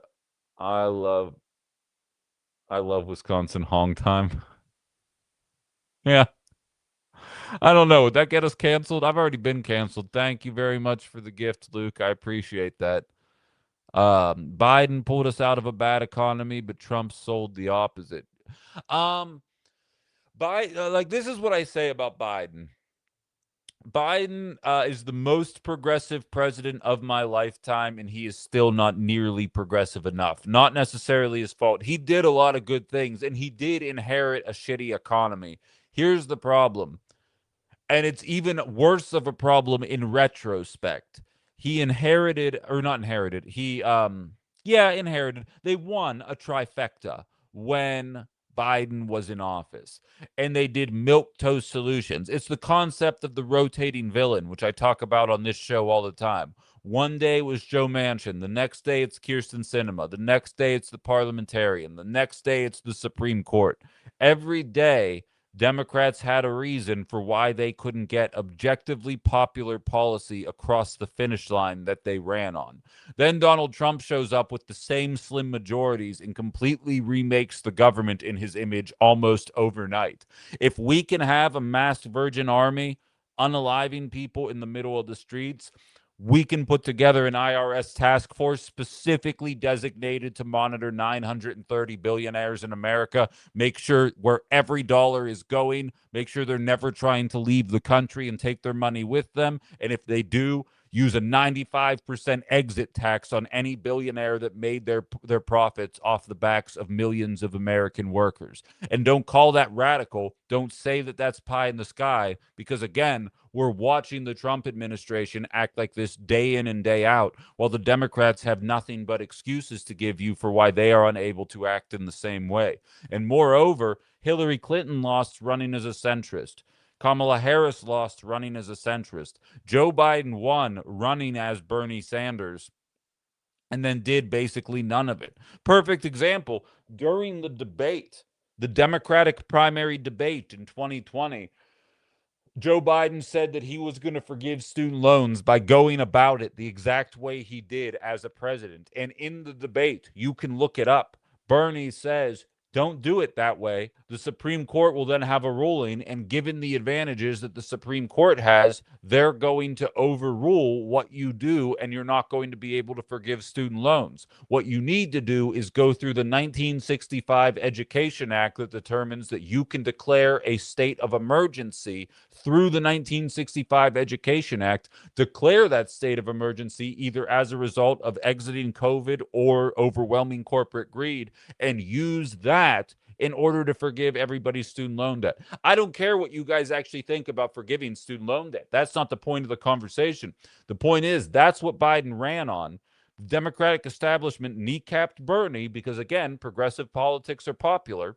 And Joe Biden gets in, tries to forgive student loans the exact way that Bernie said it wouldn't work. It didn't work for the same reasons Bernie said, and then they never tried a second time. They forgave like 4% of people's student loans that all work in federal government that have been paying for more than 10 years, which is a liberal solution. Here's a big problem, and we're going to address this much of it. And if you don't vote for us again, this much goes away, and it's only going to get worse. As I often state, do you want the status quo, or do you want worse than the status quo? Because that, oh, trust me, that'll be worse. And it is. Objectively, everything's worse under Trump. But promising people this and expecting them to show up every 4 years is a losing strategy. Every time. Biden inherited a worse scenario. Absolutely. Not going to take away from that for a second. He could have done more and didn't with the trifecta. And we're watching Trump do it.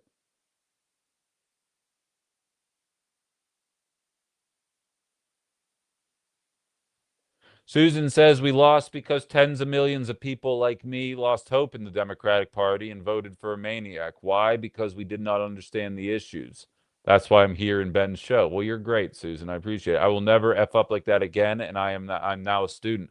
I mean, it's not effing up again. Liberals pushed you to that, Susan. And like it's hard to think rationally when things objectively are getting worse.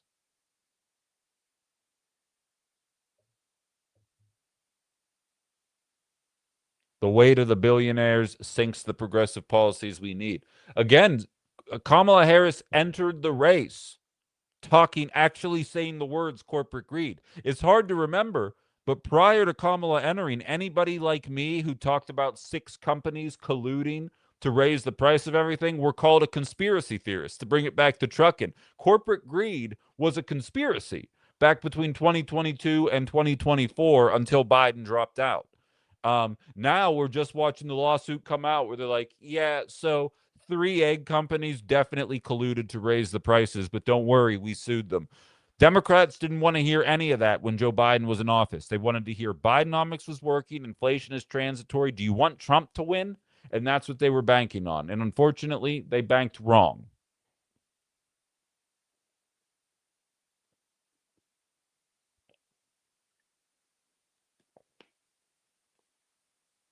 Yeah, we do need unions, old lib. You know a guy? You know a guy that can run for office that has that moxie that might encourage people to go join a union?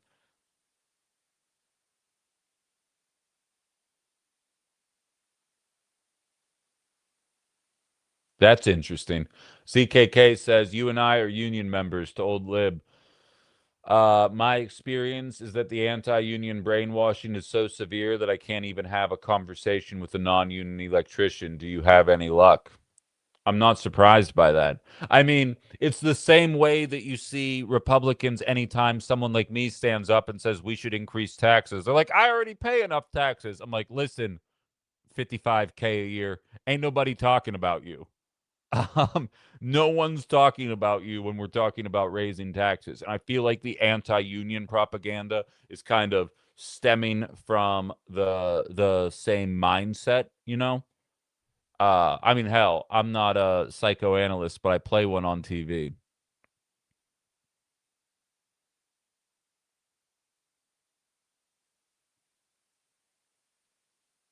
And isn't that ironic? Jim says, I've been saying for decades the American electorate wants change. What we have isn't working. Republicans run on change. It's rarely good change, but it's change. Dems run on status quo. And it's funny because conservatism is about conserving what is. And it's kind of ironic that you look at it through that lens. I mean, that was Obama's whole policy, right? And then no change happened. It's what created Trump.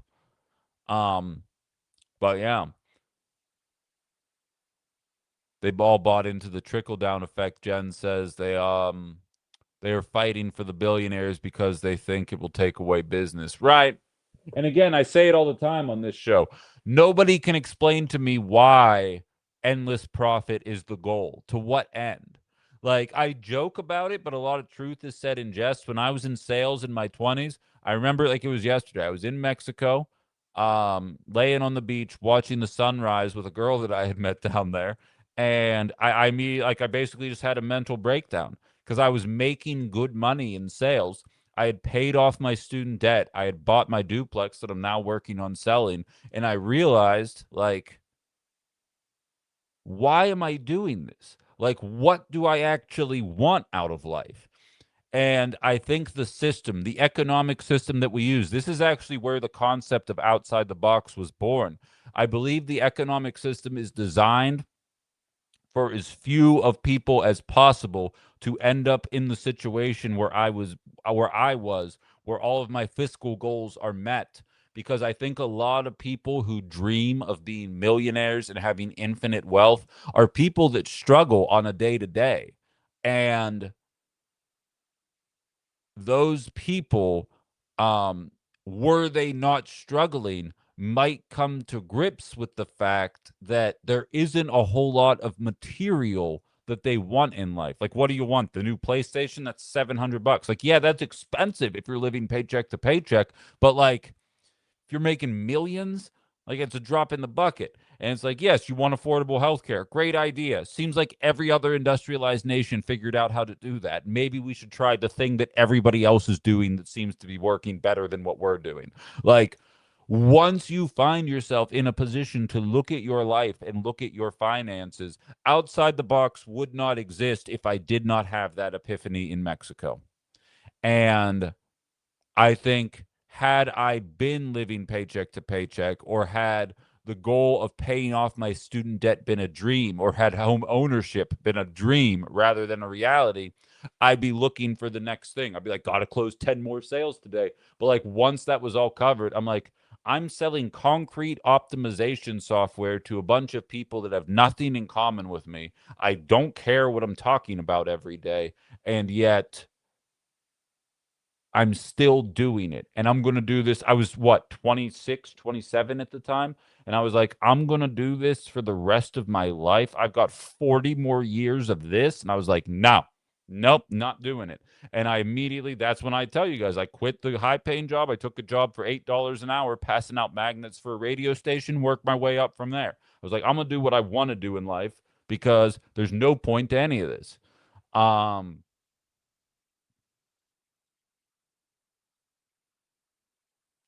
It's my attitude.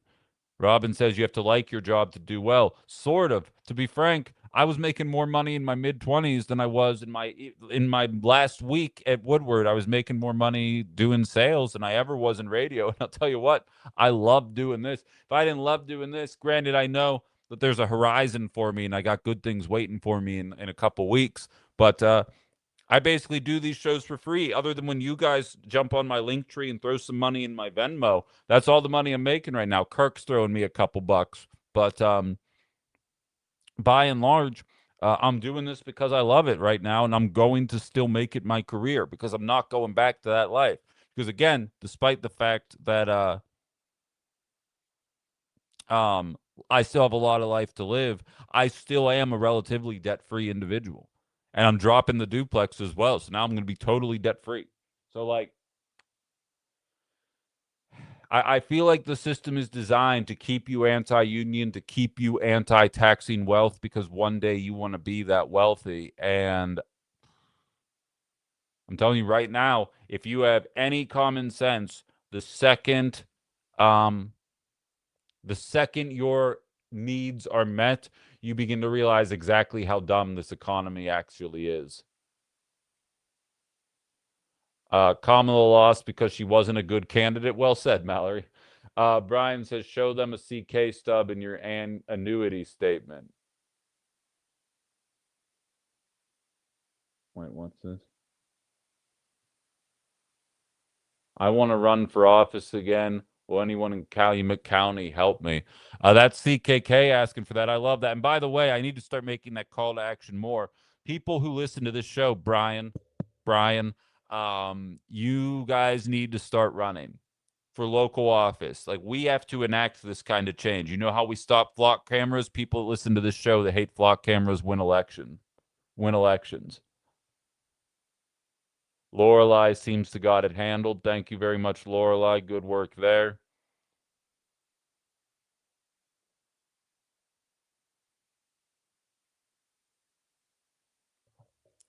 Jen, she means that YouTube blocked it, not that you blocked it. YouTube does that sometimes. It blocks my comments sometimes because we're heavily censored. Don't worry, flock cameras won't do that. Mallory says, I voted for Gary Johnson in 16, got blamed for Hillary's loss, then got blamed for Kamala's loss in 24. Oh, tell me about it. I actually felt so guilty about being blamed for Kamala or for Harris's loss that that's kind of what propelled me to vote for Biden, even though I was still pissed off. Um, and welcome to the party, Joey. We're going to get you on in the near future here for sure. Are they notifying the people whose privacy was violated? RE flock cameras? Anyone know? I'd have to get to the bottom of that. I don't know that for sure, Hayes, but we'll find out. Are you coming to the Appleton meeting tonight? By the way, that's 7 p.m. We've only got about 10 minutes left in the day. I was saying, so I'm a little bit of a programming note here. I'm going to be working on a couple of companies here, and I'm going to start running ads soon during this show to kind of help subsidize the work that I'm doing.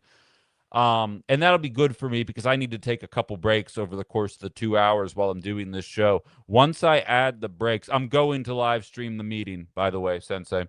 Once I add the breaks, I'm kicking around the idea of adding an extra hour to this. If I did from 9 to noon, would that be something? You don't have to all answer me right now, but private message me on Book of Faces, message me, leave a comment on this video on YouTube, hit me up on TikTok. If I added an hour to this, would that be something that you were into? Because I find that Nataki would be in 9 to 12 because I find that I sometimes run long as I always do, and I still act as if I have a hard out at 11 because Haley has to come on after me. And realistically, I can stop whenever I want.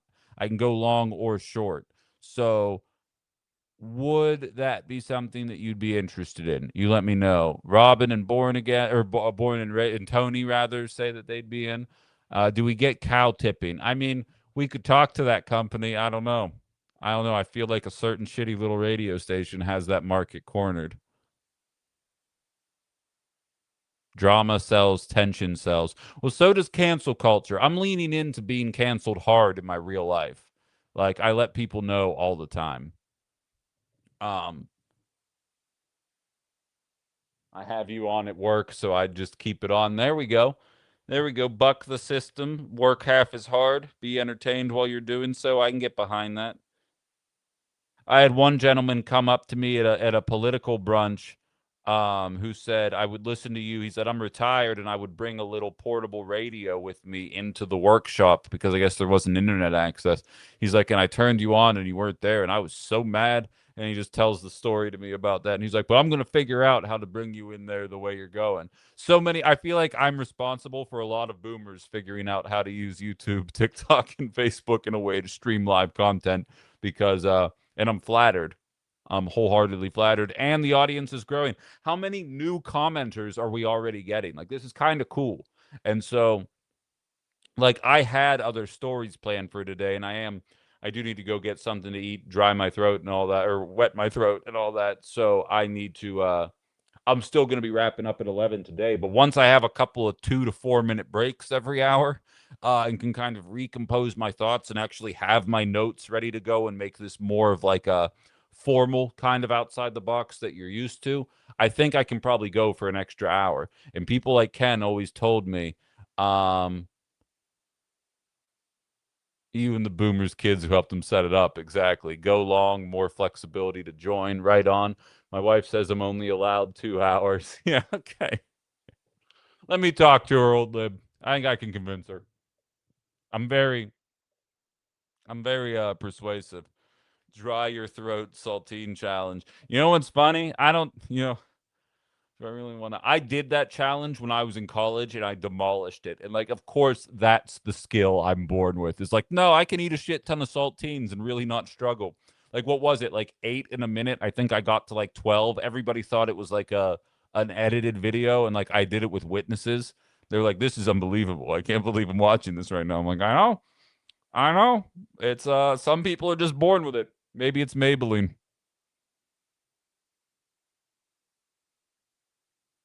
Can't even. Well, I'm telling you, I got those skills. Have Landon Moore give you some news breaks with a voice modifier. I'm cutting all ties, but I do miss Landon, the news ninja. Dr. Landon. Lanny, as Aaron the intern used to call him.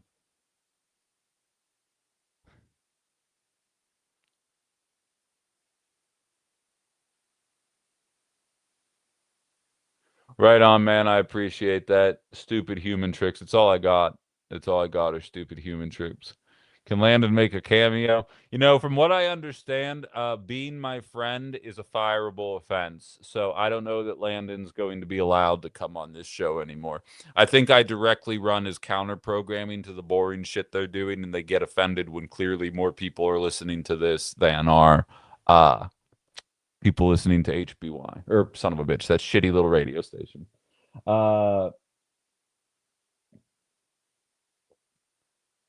Well, Violet, we don't even have to get creative. Like, I have some ideas, and we can talk about them during One Ben After Dark or on the Discord channel. But I have some ideas that I'm working through with some people that are going to facilitate some natural breaks here. Like, I'm going to by the end of 2026, this is going to be a full-fledged show again. I swear to God, this is going to be a full-fledged show again. In terms of production value, all that jazz. So. Yeah, all right, Carla. Ben, can you find a way to get CKK's email? Yes, I will figure it out. CKK, do you follow me on anything else under your real name? Can you message me somewhere? Otherwise, I'll tell you what, the email I have associated with the show for now, although that is going to change after I work some things out with some friends, just go to bencominos@gmail.com. I don't check it as often as I should right now, just because only like 5 emails have gone to that address, but I created it separate of my actual personal email. So everybody who wants to ever send me messages, who doesn't already have my personal email, who I know on a personal level, can send it to bencominos@gmail.com. Very straightforward, and I check it, and I will be checking it more often as it becomes a more active account. And again, I think I'm going to be changing that again to something like ben@bencominos.com, but that is not ready yet. So for the time being, you can just go to bencominos@gmail.com, and I'm fine with everybody who hears my voice using that. You're not infringing on my personal space or anything like that. I'm saying out loud for a reason. Yeah, Violet, you're going to get a GD studio. There's going to be a spot. It's going to be labeled. It's going to be called Violet's Corner. And if you ever visit, that's where you have to sit because you're pushing it. Yeah, it looks like YouTube's blocking your email from being shared. It probably thinks you're trying to dox somebody. Like, it's probably to prevent that from happening. Like, hey, call this phone number and tell him he sucks. You know what I mean? Like, that's probably something they shouldn't allow. So I get why it exists, but it's very frustrating when, like, people who actually know each other and aren't jagoffs are trying to share contact info in a way that's convenient. But bencominos@gmail.com.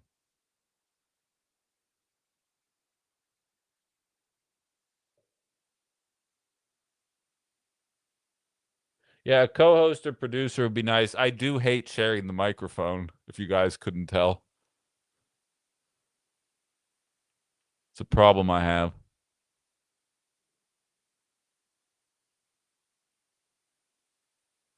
Warrants in every city except Houston, but I still ain't losing. They see me rolling.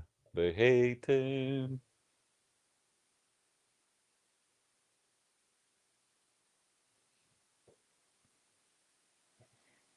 People just quoting Chameleonaire in my comments right now. I'm here for that. Stay till 10. See, technically it's 11 in my world. So I already have stayed till 10. I've stayed beyond 10. Gamer was not a fan of the interview today. She's a nice enough woman. We disagree on this. Right on. I'll check it. I have to oh, I could no, it's on my phone. I'll check it after I log off because I don't want to teacup the TikTok people, but I'll give it a look. She was giving Susan Collins vibes. It's almost 12 in your world, Robin. She was arrogant. Yeah, well, I mean, she also had to come in defensive because she's right. I did post that video and then I reached out.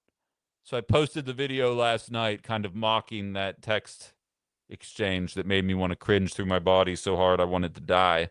Um, And I think that's the case. Oh, someone's asking to remind how to donate. I'd be happy to. So, who was that? Nancy, if you're still listening, or who was that? Where'd it go? Oh no, I lost it. Anybody who's asking about how to donate, I have a link tree available on my Facebook and YouTube page, and you click that, and it gives you all of my socials that you can subscribe to. Every subscriber on YouTube helps specifically. That's the one I'm focusing on monetizing right now, but everywhere helps. If you're in the YouTube chat right now, Jen just shared the link tree, and the first option there is just a big contribute to Ben's Venmo for now. Very soon, I'm going to have paid subscriptions through YouTube. I've actually unlocked it. I'm just being certified now. So any moment, and I figure like anybody who's comfortable, it'll still be free for anybody who doesn't want to contribute. It will always be free. Eventually, there will be perks for the people who are part of the paid subscription. There won't be any at first. But anybody who supports what I'm doing, I'm thinking like $10 a month for anybody that wants to support independent media once I have the capacity to do the paid subscriber thing on YouTube, and we will go from there. How many subs am I away from that little radio station? Hold on. I was 71 away before I logged on. Let me see where we're at now. So now we're 66 away. I gained 5 more while I was talking. So we need 66 more people to subscribe on YouTube, on Tube of You, in order to get me to the number that I'm at. Again, if we don't get there, I have until July 22nd. Like realistically, even if I pass them up in 33 days, that's still fine. But like the fact that I walked out and I was like, I'm going to pass you up in a month, it would be good for me emotionally if I could get to that point. So if you follow the link tree, you can subscribe to all of my channels, and there's like little buttons up top too. Don't just click the big red banners. There's little buttons up top, and it also connects to my Minocqua Brewing Substack as well, who's facilitating things too. And so we'll get there. Could you touch on the NDAA? I can do that another day, Elf. Absolutely. We will get on that. Yeah, and ask your friends to follow. Tell your kids, tell your husbands, tell your wives, tell everybody about this show. And we're gonna get there. Violet, if you like, you can do it your way, but I mean, I'm advocating because I want legit people. Tell your alts, says Violet. Tell everybody who's willing to listen, and I will accept all assistance coming from you guys. Let me see who else had stuff to say on the Facebook there. Oh, Nancy said it was me and I found it. You're lovely, Nancy. It was very nice meeting you in person yesterday. Thank you for a lovely event. An extra hour would be awesome. It got the boomers out. Yeah. Right on, Deanne. I appreciate you for watching on the Book of Faces as well, and all the people who hang out on the Book of Faces or scroll by as they kind of go along there. Yeah, I'm a normie too, gamer. I just have the one account.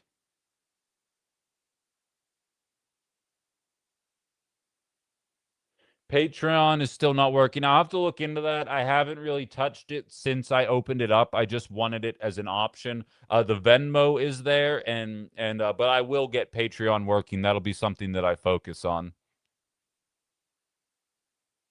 Violet has her reasons for having many alts. I'm gonna just fill in the blanks on that. Okay, good to know, Jen. I appreciate that. But so, okay, I feel like we've done a lot here today. We had a good interview. Again, tomorrow, you're barely even going to hear from me. We're going to have Tanner and Carrie. Carrie, it's actually going to be her second time on the show. Both anti-flock advocates. They are going to be at the meeting with me tonight, and we're going to be talking about the aftermath. Again, that meeting is at Appleton City Hall at 7 p.m. today for anybody that finds themselves in a position to make it. I mean, shit, I ain't got no job. And unfortunately, I'm not going to be able to live stream it on the Tube of You or Book of Faces. But what I'm going to do is I'm going to stream it on my TikTok. And then once the video renders, I'm going to post the video to my YouTube. So if not late tonight, early tomorrow morning, you're going able to access it if you want to see exactly how it plays out. And otherwise, you can just listen to us recount it during Wednesday's show. I'll have a little bit of my own thoughts, plus all the national news of the day. We're going to have Carrie and Tanner on from 9:30 to 10, and then Malia is going to be joining us at least for a half hour, if not the full hour, surrounding escalating conflict in the Middle East, new information that she is reporting on about our allies in the Middle East and what they are doing to the locations that they are occupying, and plenty of other international discourse as well. And maybe per Elf's suggestion, we'll jump into the NDAA and what's going on there as well. I'll bring that up with her via text. But so a little bit of a foreign policy hour in the 10 o'clock hour. But so guests for an hour and a half. Then and Tony says again, stay till 10 o'clock Pacific Standard Time. So what would that be? 12 o'clock my time. So I have another hour. We'll get there. It's not going to happen today.